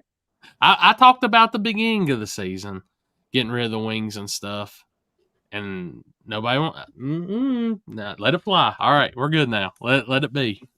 I mean, and I'm going to tell you right now. I mentioned it last week, and I'll mention it again this week. Just look up the article. Just type in the Google the rise and fall of Outlaw 10.5, and there's a big article about it from Drag Illustrated. All you got to do is take Outlaw 10.5 and put small tire in it, and it's all on the same cycle. Just read it, and it's like, wow, we literally live the same situation right now. Yeah. I think small tire will still be big at certain big events, but outside of that, it's burning out. I'll tell you, the problem is if it loses support at other events, it'll affect the bigger events. Well, I already see it losing support. Well, here's the problem with no prep racing is we have too many fucking classes and they keep changing. Unfortunately. There's too many races for one, and there's too many fucking classes. Like, I understand that not having a class for the slower guys will get rid of the slower guys, but then you're going to get them in a class. Then it's going to get too fast, and it's going to happen again. But then all the fucking fast guys that were in this class that you took them all away from, they're all gone now. So now you're fucking double dicked. And, right, Alex? I'm not going to say this is just double dong or anything, but I've seen it with radial, everything. It all goes the same cycle. I think by this point in this racing, we should have small tire and tailgate. Sounds good to you guys? Okay, perfect. Let's move forward. Must have a physical metal tailgate. Okay, so that's Mike. That's what I've been doing in my car. I took the hatch off because I couldn't find glass, and I've turned it into a Ute. There you go. It has a tailgate now. Yeah, it's got a tailgate now, motherfucker. Perfect. If you make a C6 a Ute, I might be mad at you on that one. No, I'm talking the 240. Oh, no, that's cool. Yeah, the 240 is basically a pickup truck now. Perfect. I only did it for Mike. So we can keep racing each other. Yeah, in tailgate class. Perfect. I like it. Jesus. It's fully operational, too. Folds down, folds up. It's good with me. It's only got a 3-foot bed in it, though, because of the cage. It won't be me who protests you, my friend, but there will be many. Hey, it's just tailgate class. I already got it with the fucking mesh tailgate. I heard about it. You talking about this weekend? Yeah, one guy asked. I mean, technically, does your rules technically say that it doesn't have to be? No, and you know what? I don't give a fuck. If you show up with a pickup with no tailgate, I could care less. It's still a pickup truck. So what happens if you show up in a car with a tailgate that's turned into a pickup truck? See, but ours says tailgate class includes trucks, SUVs. There's no Civics with hatches and all that bullshit. But Sheldon's wagon gets to go in tailgate because his folds down. Yeah, he's a gray area deal. If you make your car like Sheldon's, then that's fine with me. What, turn it into a wagon 240? Yeah, if you turn it into a wagon 240 and you have a tailgate we can sit on out back, I'm good with it. Has anybody did a wagon 240? Probably not. Trevor's gonna be the first. No, I ain't spending any fucking more money. If I'm spending more money, I'm buying a V10 Audi or something like I really want. I already got it for you. Get a fucking a Mazda bed topper and just fiberglass it into the back hatch. Jesus. Yeah, it's the farm truck. Yeah. The Canadian farm truck. The red green. There you go. What are you drinking, Mike? I'm not drinking. I'm sitting on lying on the fucking couch. I just don't feel like turning the lights off. He's probably drinking the blood of a blood of his victims. Yeah, I'm keeping the lights off so Ice doesn't know my exact location. I'm using a VPN. Well, if Ice is hearing this, you can contact me, and for a short fee or a small fee, I will tell you where he's at. The exact address. If you think in this day and age they can't fucking trace a cell phone, you're out to fucking lunch. VPNs, bro. Yeah, VPNs. Right now, my VPN is in Thailand. I'm in Thailand currently. Yeah, with the lady boys. Yeah, lady boys. Maxwell and I. Mike in Thailand with his pineapple upside down. This is not good. Puppy plasma. Jesus Christ. Hey, I got a question. What are cones at South Georgia Motorsports Park though made of, or what did you put out there for a cone? I have no idea, but I have never seen a pylon/cone explode into 2-inch pieces. Why did you do that to Scott? What has Scott did to you? I didn't do it. Scott needs to learn how to keep his shit in his own lane. Especially when he's 3 cars in front of you.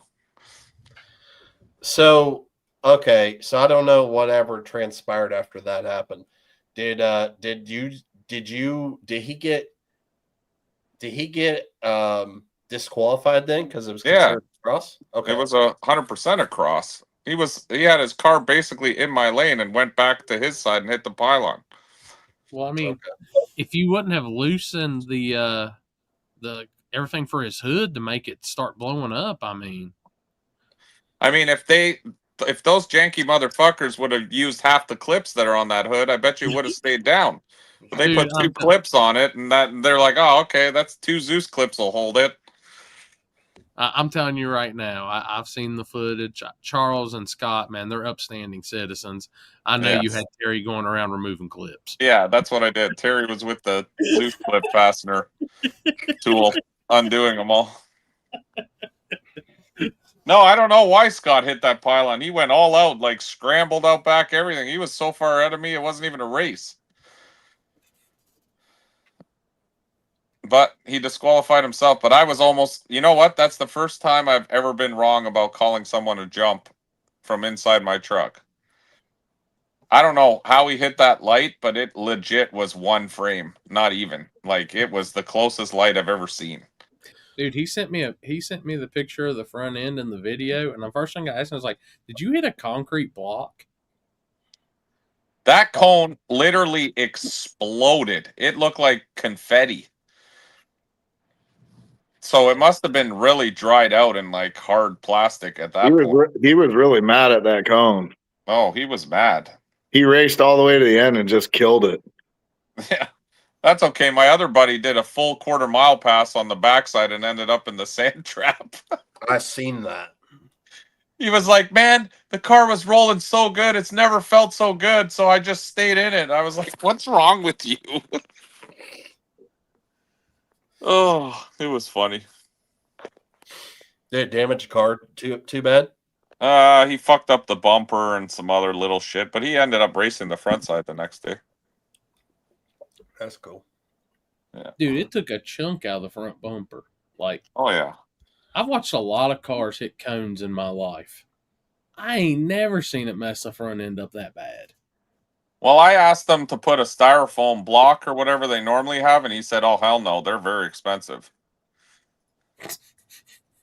So Dude, they put those cones out. Jesus Christ. Now, I have seen on a trip back from South Georgia from Lights Out one year, like the road pylons, I watched a lady not pay attention and hit one of those, and it just turned it into dust and broke into a million pieces. Yeah. But it's like, it didn't do as much damage as Scott hitting that. Yeah, I don't know. He vaporized that cone. I've never seen one explode like that where there was no cone left. Jesus. That bitch looks good, Trevor. Yes, sir. Dude, those cars in red with a black top are just perfect. I like that red, and I like, what is it, the dark blue color. That looks weird on my phone. It looks like a fuchsia. That's fucking weird. I know it's red. It's dark red. Yeah, I know. That's weird. My phone, it looks like almost purple. I sent you that picture when I first got on, Chris. You just got that? Yeah. Yeah, literally just now got that 1020. It had Facebook had to pay the tariffs to send it to Chris.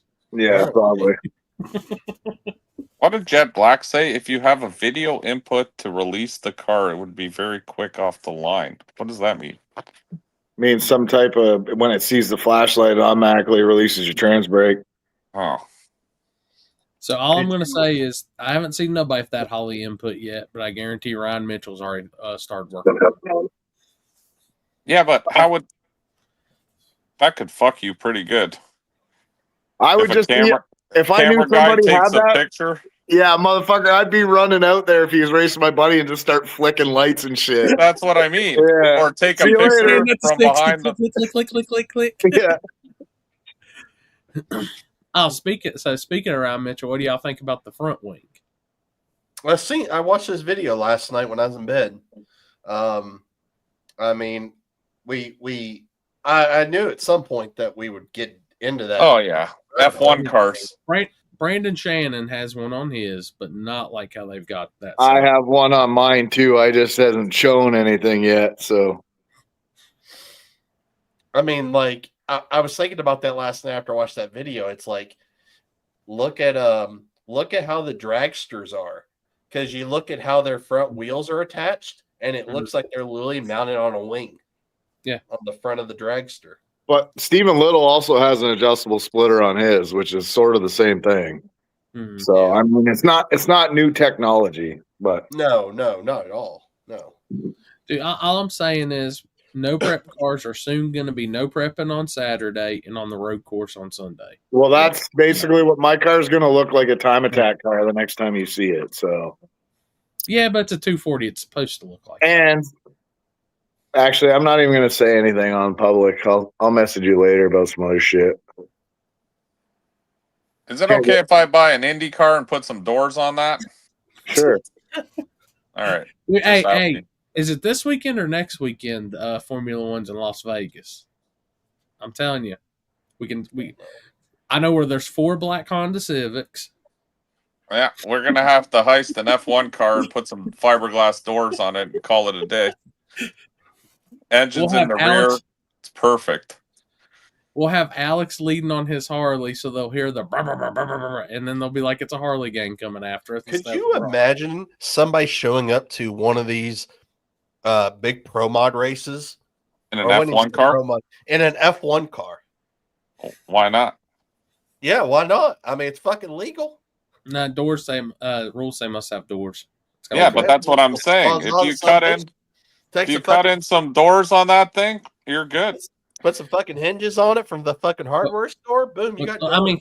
I mean, in all seriousness, most of these new gen pro mods are the way they're built. It's a carbon body just hung on some tubing, and the door is functional enough. How fast do you think an F1 car does in the 8th? They're not that fast, honestly, in the 8th. No. I watched a video. I mean, it was a while back, like a couple years, when they had one on a drag strip. Those things are just more meant to roll up to speed, and once they get going, they're... Yeah, that's what like a GTR. They're faster up top.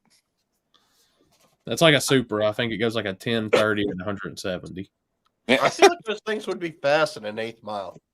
So do I, for some weird reason, but maybe not. Let's ask fucking Grok, or whatever the fuck that thing is. Bottom line money, yeah. How fast? Well, I think they would be on a good track at the end of the day. I mean, that you'd be on a very, very, very prep surface, and you watch them guys kind of like leave like their pit stalls and stuff. I mean, they have some rollout. Mm-hmm. No doubt. 8th mile is 5 seconds to 5.5 seconds. Trap speed from 150 to 170. Dial that bitch into a 530 and put it on 28s.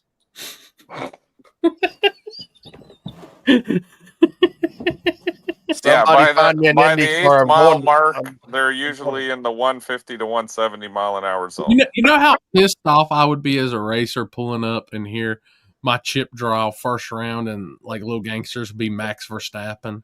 I'd be like, what I do today to deserve this?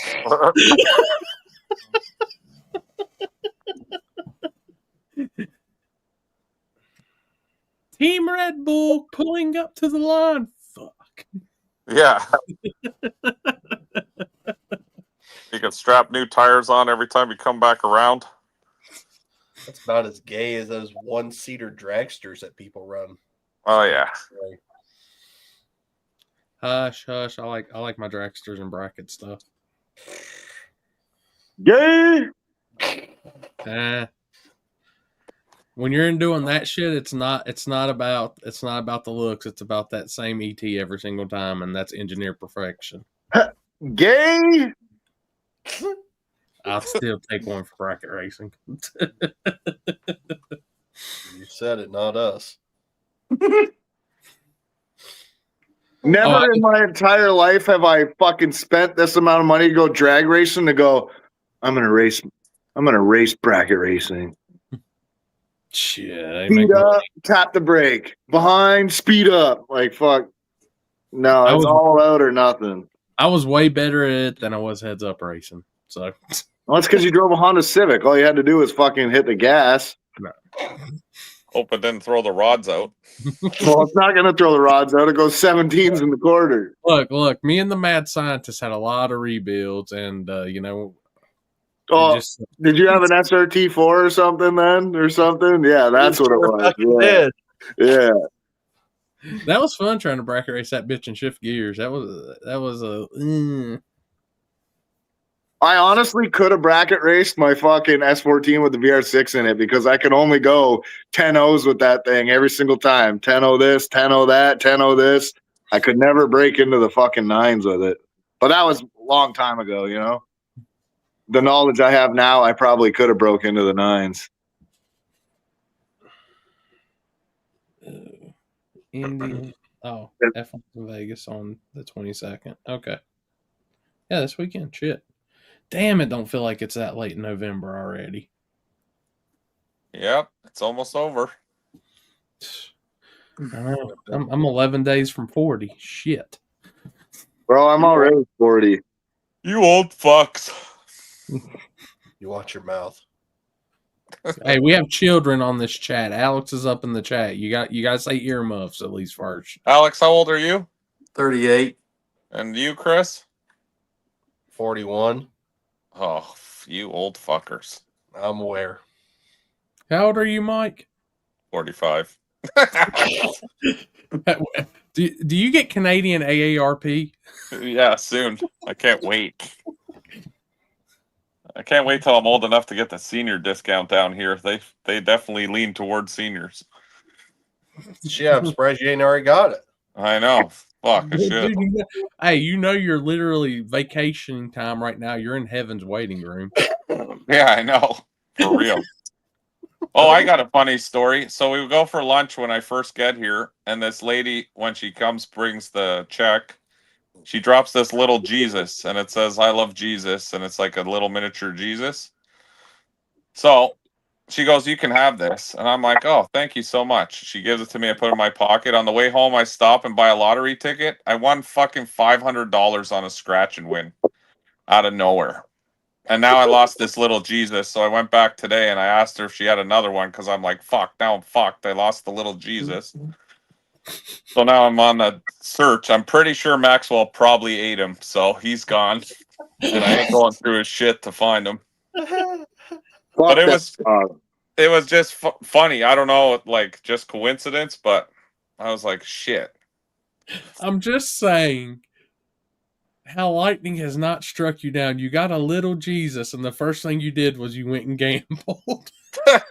Well, I never buy really scratch and wins down here, and I was like, oh, I'll buy a scratch and win. I won $500. What's that in Canada? 750. Fuck. 800,000. 750. Yeah, 750.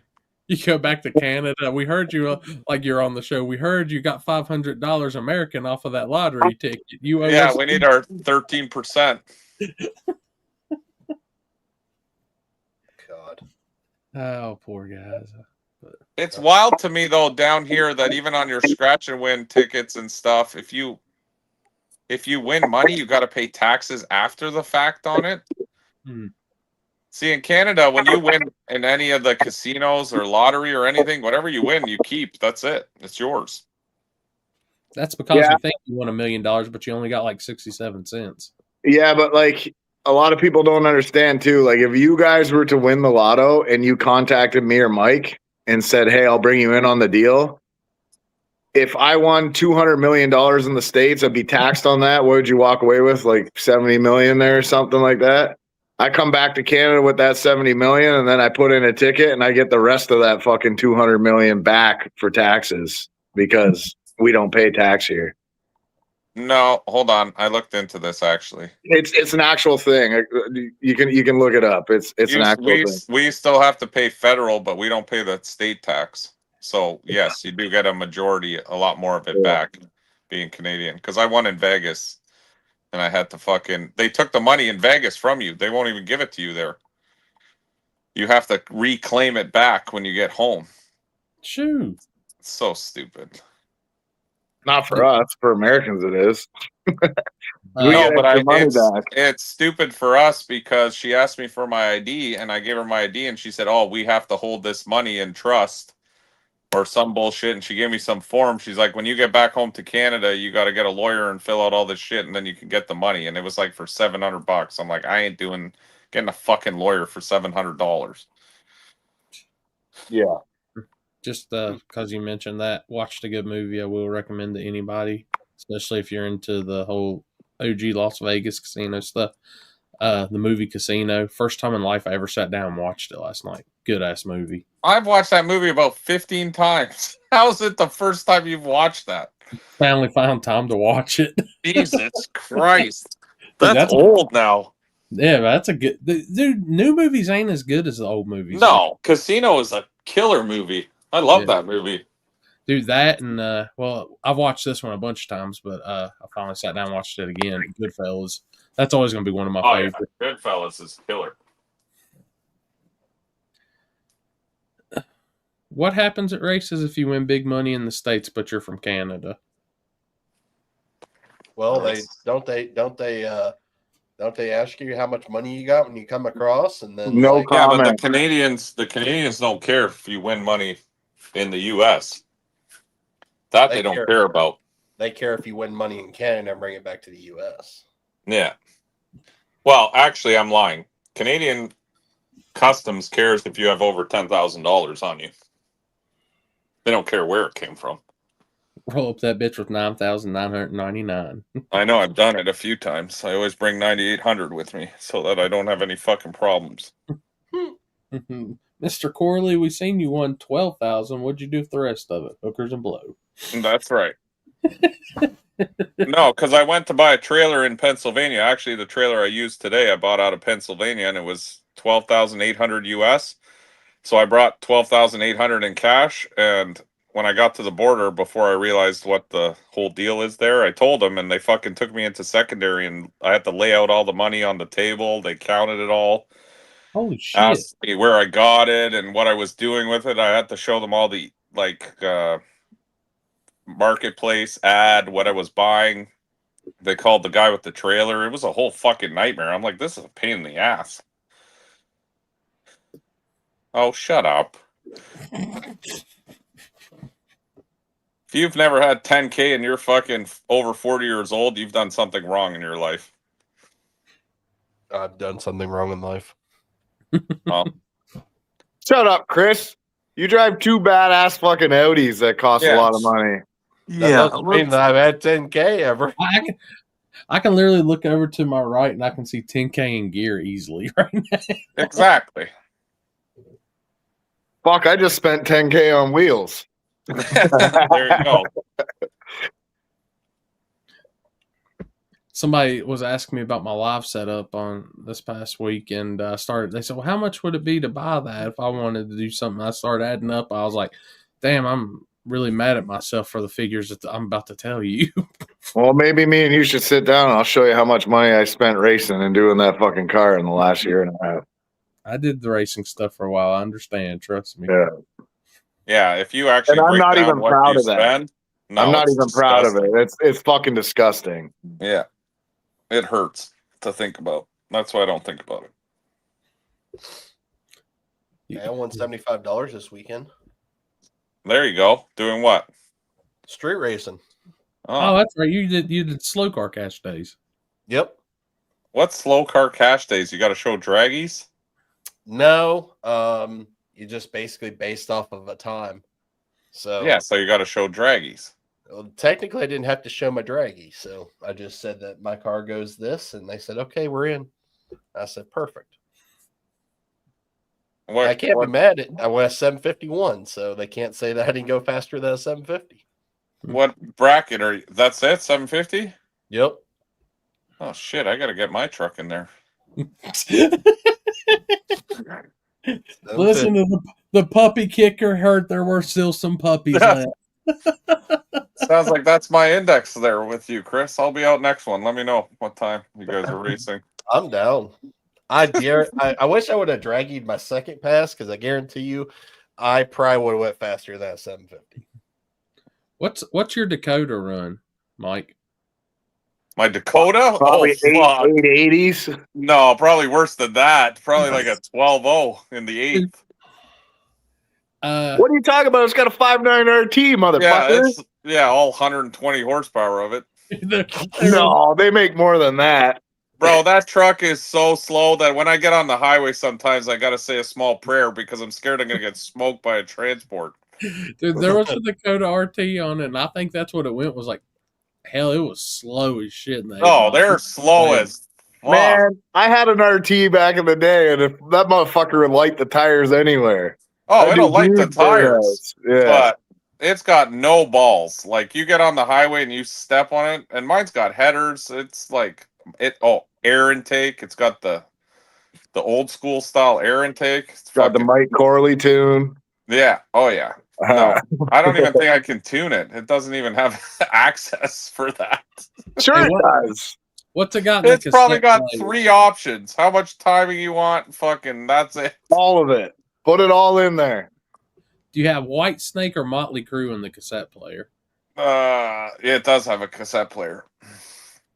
Dude, one of the guys, Mike listens to the Hansons. No, yeah, Mike, if it's got a cassette player, they've got a the one dude had it for his Fox Buy this past weekend. He kept the cassette, but it's a cassette you put in and it has Bluetooth connection.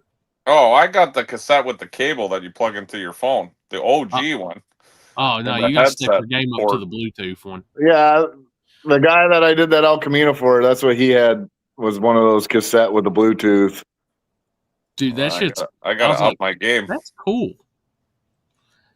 Adam's accident, I mean, it sucked. The truck isn't tore up too awful bad, but it bounced off both walls in the shutdown. The balancer broke and took out the radiator hose and just sent him for a ride. I can't believe he runs a stock balancer. You're just asking for trouble running a stock balancer, man. Yeah. I got up top. We got up there, and like he's out of the car. He was fine. He was fine. Everything was good. And I told him, I was like, he's like, oh, it sucked. I said, man, it just looks a little more no preppy now. You're good. Yeah, the gap train kind of fell off. You don't see that truck very often. That's another one of the OG backside small tire trucks. Well, I talked to him, and Travis Martin was on it too, and they said they're just kind of focusing on like doing stuff like drag and drive now and prep stuff. Yeah, because the truck's not competitive anymore. Dude, that thing was fast. Like the pass that it gave up fast? on, he was going 5.0. Like that was pretty good for that little truck, and I think he was on the verge of a 490 on that pass that it broke the balancer. Yeah, so I mean, he still does it because he still does the Matt Lang's deal, the Back to the Streets deal, which that's a no prep with the drag and drive. He just enjoys doing the drag and drive stuff, really. I gotcha. I'm telling you, that shit's fun. Oh shit! Did that work? You know what I want to get back to? Like true daily driver cash days on the street. I'll send it to Chris because I know the video's I been posted. got my Corvette ready, Mike. Yeah, like those kind of cars, like legitimate fucking street cars. I sent the pictures to Chris. It's locked and loaded. Let's do it. Hey,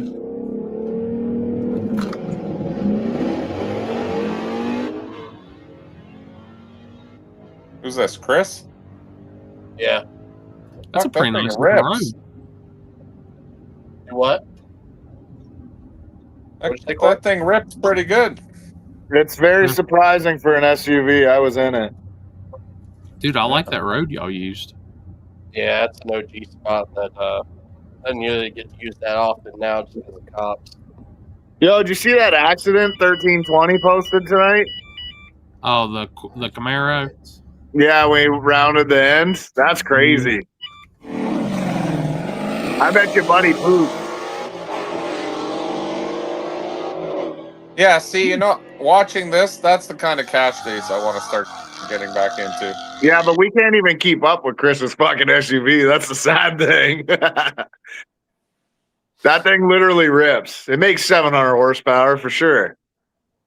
Yeah, I mean, Terry's Trackhawk would give that thing a good run. I'll fuck it up. Yeah. Oh, really? All right. We'll get You've some been grudges You going. gotta remember his SUV's all-wheel drive too, and it's probably 800 pounds lighter than a Trackhawk. Chris, okay. you've been called out. Yeah, he wants to run my Q5. I don't know if he wants anything to do with the other one. That's Fuck, the one Chris I'm has talking about. multiple That Audis. one's fucking fast. My SQ is definitely fast. I mean, That's the one that you gave me a ride in. Like it fucking surprised the shit out of me at how fast that thing actually is. Yeah, it's been 715 at 119 before. Yeah. Oh, fuck. Terry will fucking wax that ass. 715. What he meant to say is Terry will wax that ass, then he'll race you. Exactly. I sent you the pictures of Adam's truck, Chris. So Okay. Yeah, it went 11. It went 11.17 or it went 715 at 98. It went 11.19 at 119 mile an hour. On pump gas. Yes, 93 or E85. that's 93. Ooh, that's awesome.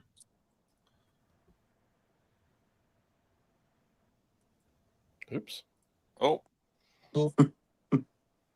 Damn, that sucks. yeah, that does suck. So did the Happens motor? to everybody at some point. So did the motor let go then? I assume from that video. Nah, that was the when the balancer broke, it took out the radiator hose right beside it, and that was what you saw. Because first thing I got up there, I said, "Man, did it let go of a head gasket?" And he said, "No." He was looking down at the radiator hose, and he didn't even notice the balancer.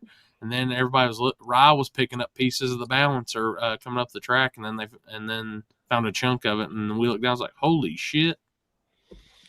Yeah, that sucks. That does suck. He did. It did still go like a 520 on the pass that let go, so it still kept his average good, and he won tailgate. That's awesome. I got to make it out to one of these. I'm telling you, it's fun. So what do? You go to like 3 different tracks or some shit? So day 0 and day 1 was Shady Side, and then we left from Shady Side to Greer, left from Greer to Carolina, and then from Carolina back to Shady Side. So how many miles is each track away from each other? I don't. Let me not. I think it Roughly. ended up being around 550, 600 miles round trip. And can you bring a trailer? Like, is it like? It's just like any other one. You can pull a small trailer behind you. Oh, okay. Yeah, like it's simple. Devon's actually more relaxed and simpler than most of the others. Like, I think it's any size. Like, you can pull behind your vehicle that you're driving. So. But you can't bring your car trailer into the racetrack, or you can. No, you bring it in on day 1, Yeah, or day 0, day 1, park it, and then you don't see that trailer again until you come back. I got you. So whatever you can put in that little trailer. Yeah, Can you fill up fuel places and shit? Yeah, dude, they have maps for they give you a whole map of every E85 station. Oh, okay. So you can fill up E85 and shit. It's not whatever you can carry with you. Nah, there's a lot of guys that Motherfucker, you got a pickup truck. Use the bed. Oh, that's right. It's not really a street truck because it's full of shit in the back already. That's right. Oh, that makes sense. Hey, I can make it a bed again. I'll just put the cover on and we'll polish it on top of the cover. Yeah, well, hey, gotta do what you gotta do to be an actual street truck. It is a pickup truck, so I'll just put the hitch back on it and we'll hook up a nice triaxle trailer behiing it. Yeah, do it. I dare you. I mean, where is it? You can go to Harbor Freight and get that little trailer deal and put everything together. Be simple. Yeah. Or hell, so I can't pull my race trailer with my S10.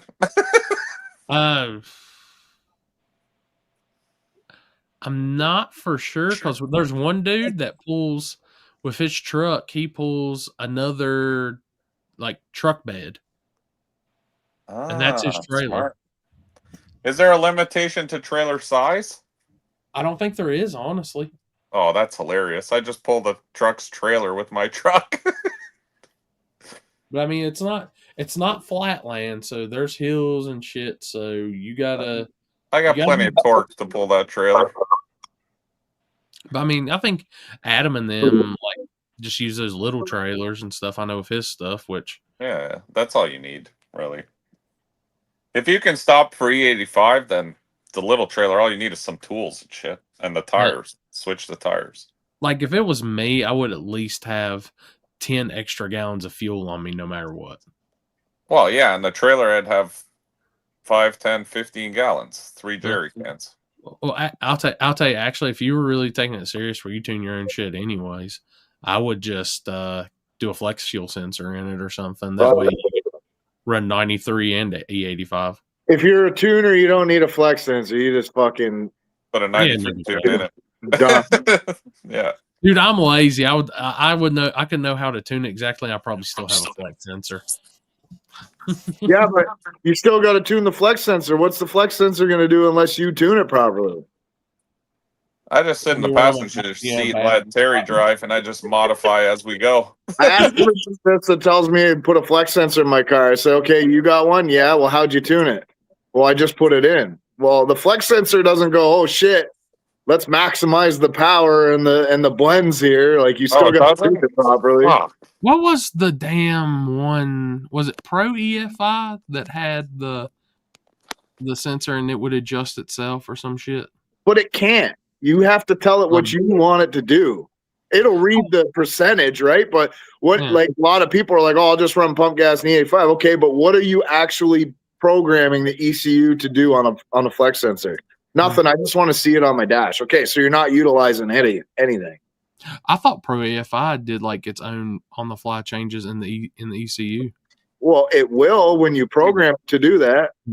I'm not a tuner, so I don't know. Yeah. That's what I'm getting at. Most people are like, "Oh, I just put one on my car." Well, what are you doing? It's not doing anything. It's just on there. look. I'm just gonna take my 93 with my Torco octane booster and just be done. Yeah. Hey, that booster works pretty good. I don't know about the Torco, but the other shit that we get here, I used to fucks the plugs. Yeah, I don't care about the plugs. I change them every other race anyway. Dude, we used to do the Torco and 93 shit back in the Neon back in the day. We'd pull the plugs and those bitches would be orange as hell. Oh, yeah. Oh, my God. Looks like someone poured dye in the fuel. Yeah. No, it was always confusing pulling plugs back in the day because that's all we had back in the day. We didn't have E85 and shit. I don't think I started using E85 until 2010, maybe 2009, 2010. Hey, I'll put it this way, Trevor. I was a partial tuner. I would change the values on my SAFC Neo depending if I was at the track or on the street. I used a few of those too. The back of my SR20 days. Thought I was a fucking badass tuner in my little BR fucking two-step box or whatever. Fuck, I used to fly around with that thing just shooting flames everywhere.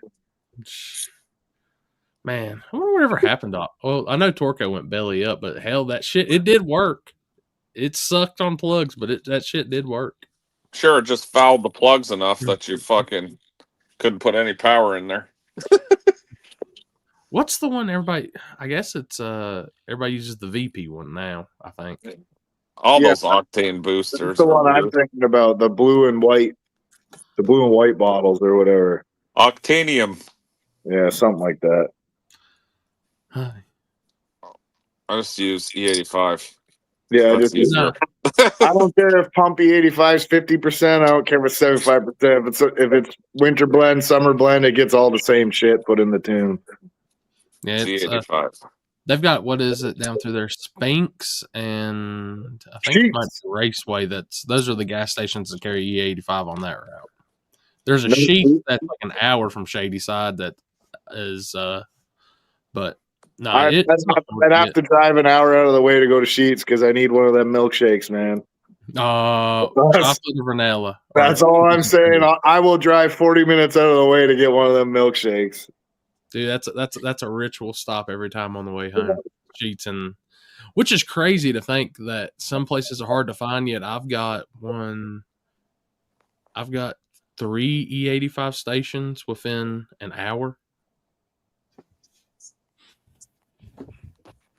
Catfish. I unfortunately couldn't go to a colder plug because apparently there's a shortage right now. And we went to back to a factory plug, but I went about 2 steps. We gapped it about, I think factory gap is like 26, and we went to 24. And those are the world's most expensive spark plugs too, right? 100% the world's most expensive spark plugs. Tyler, no, we do not get E85 in Ontario. Fuck doing a tune-up. Not at the pump, no. Yeah, not at the pump. Yeah, you got to order it.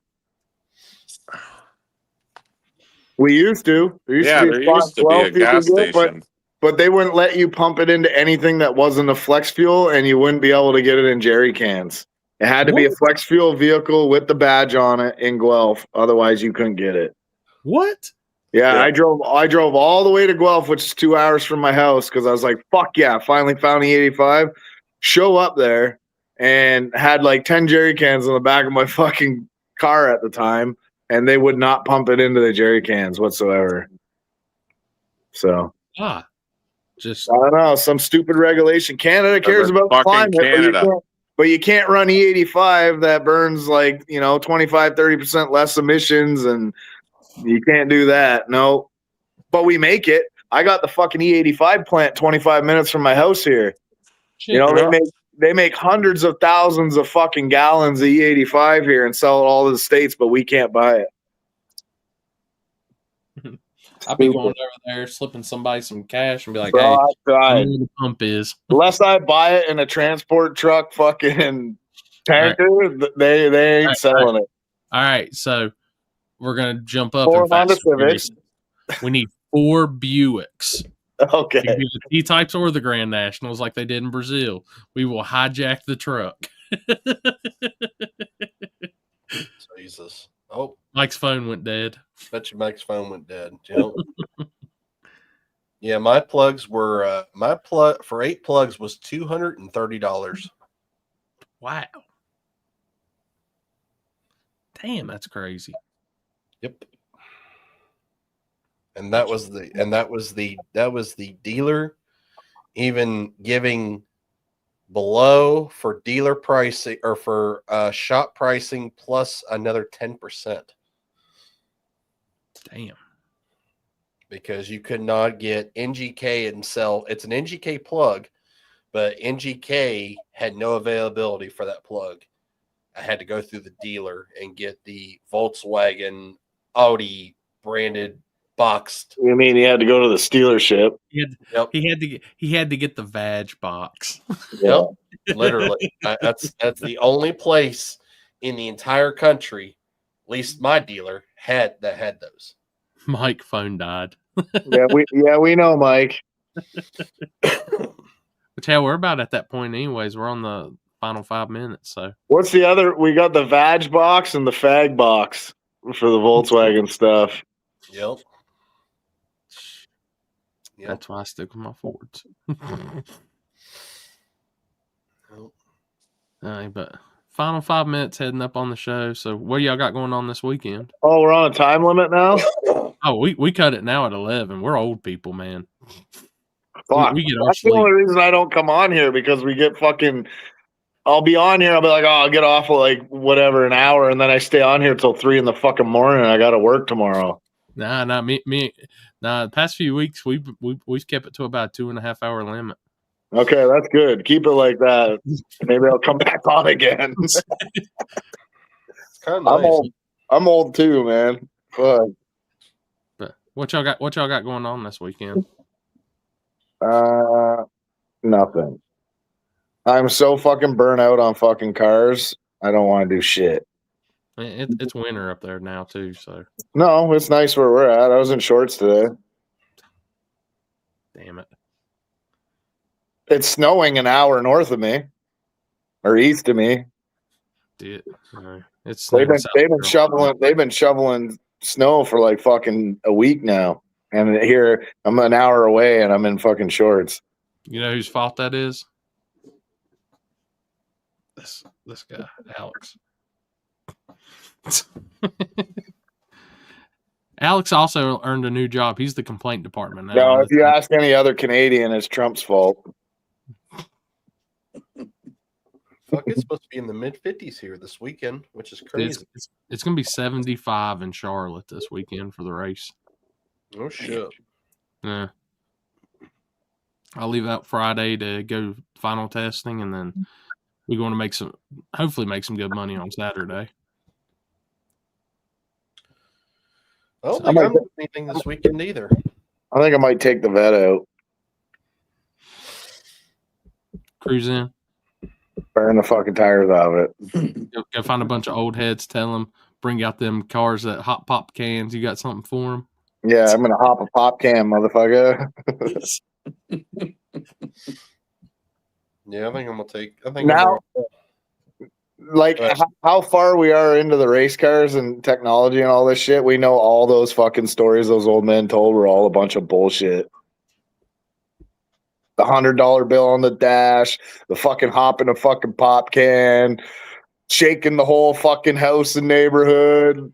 You know, shut the fuck up. This is something we're going to have to do next year at some point. Is we're going to have a daily driver race between all of us. So you can bring the Corvette, but it has to stay on street tires. I'll bring my Audi. Chris can bring his cheated up Audi. I'll bring my Audi. It's just Alex has to race us on the Harley. Well, he's gonna get gapped. Sorry, Alex. The bike looks cool, but you're getting gapped, boy. It's Brother, not fast. It's all noise. I just noticed something. Look at this motherfucker's name. Alex Rhodes. Oh my god! Dude, I changed that shit like an hour.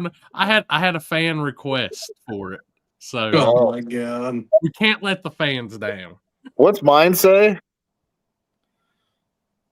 Furf off.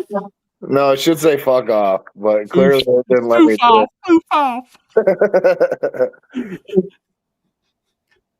That's your next tag. Foof off. That's hilarious. Only Alex can shake the windows in the neighborhood with his Harley. He probably does it with his fucking peeping Tom face. Shake them windows.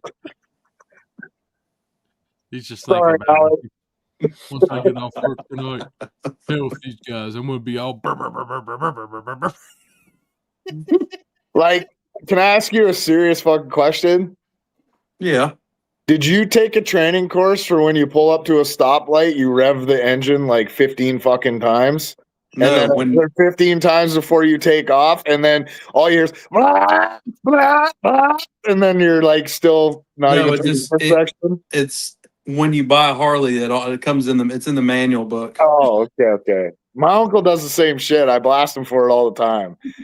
And then he used to chirp me, "Oh, you fucking piece of shit." I had a VR6 Turbo GTI back in the day. He's like, "Ah, that thing's a piece of shit." And I followed him home after Thanksgiving one time and fucking waxed him. And he was so mad at me, he didn't talk to me for like 6 months. Jesus. Well, I mean, Harleys are cool. They're just not fast, but they No, drive like my bike makes like 68 horsepower. Yeah. But well, shit, guys. I guess we'll call it on that one. Thanks everybody tuning in tonight. Hope y'all enjoyed the show. Always talking shit as normal, and we'll be back next weekend, next Tuesday for another show. So, Well, glad I could come back on here and piss off everybody and annoy them. So that's what I'm here to do. you put you and Mike. Mike was I'm mad, and I was like, oh shit, here comes Trevor. Oh, he was. But Yeah, that was fun. Yeah. Hell yeah, guys! But All all right. right, next Tuesday we will see y'all again. Yes, sir. Goodbye. Bye.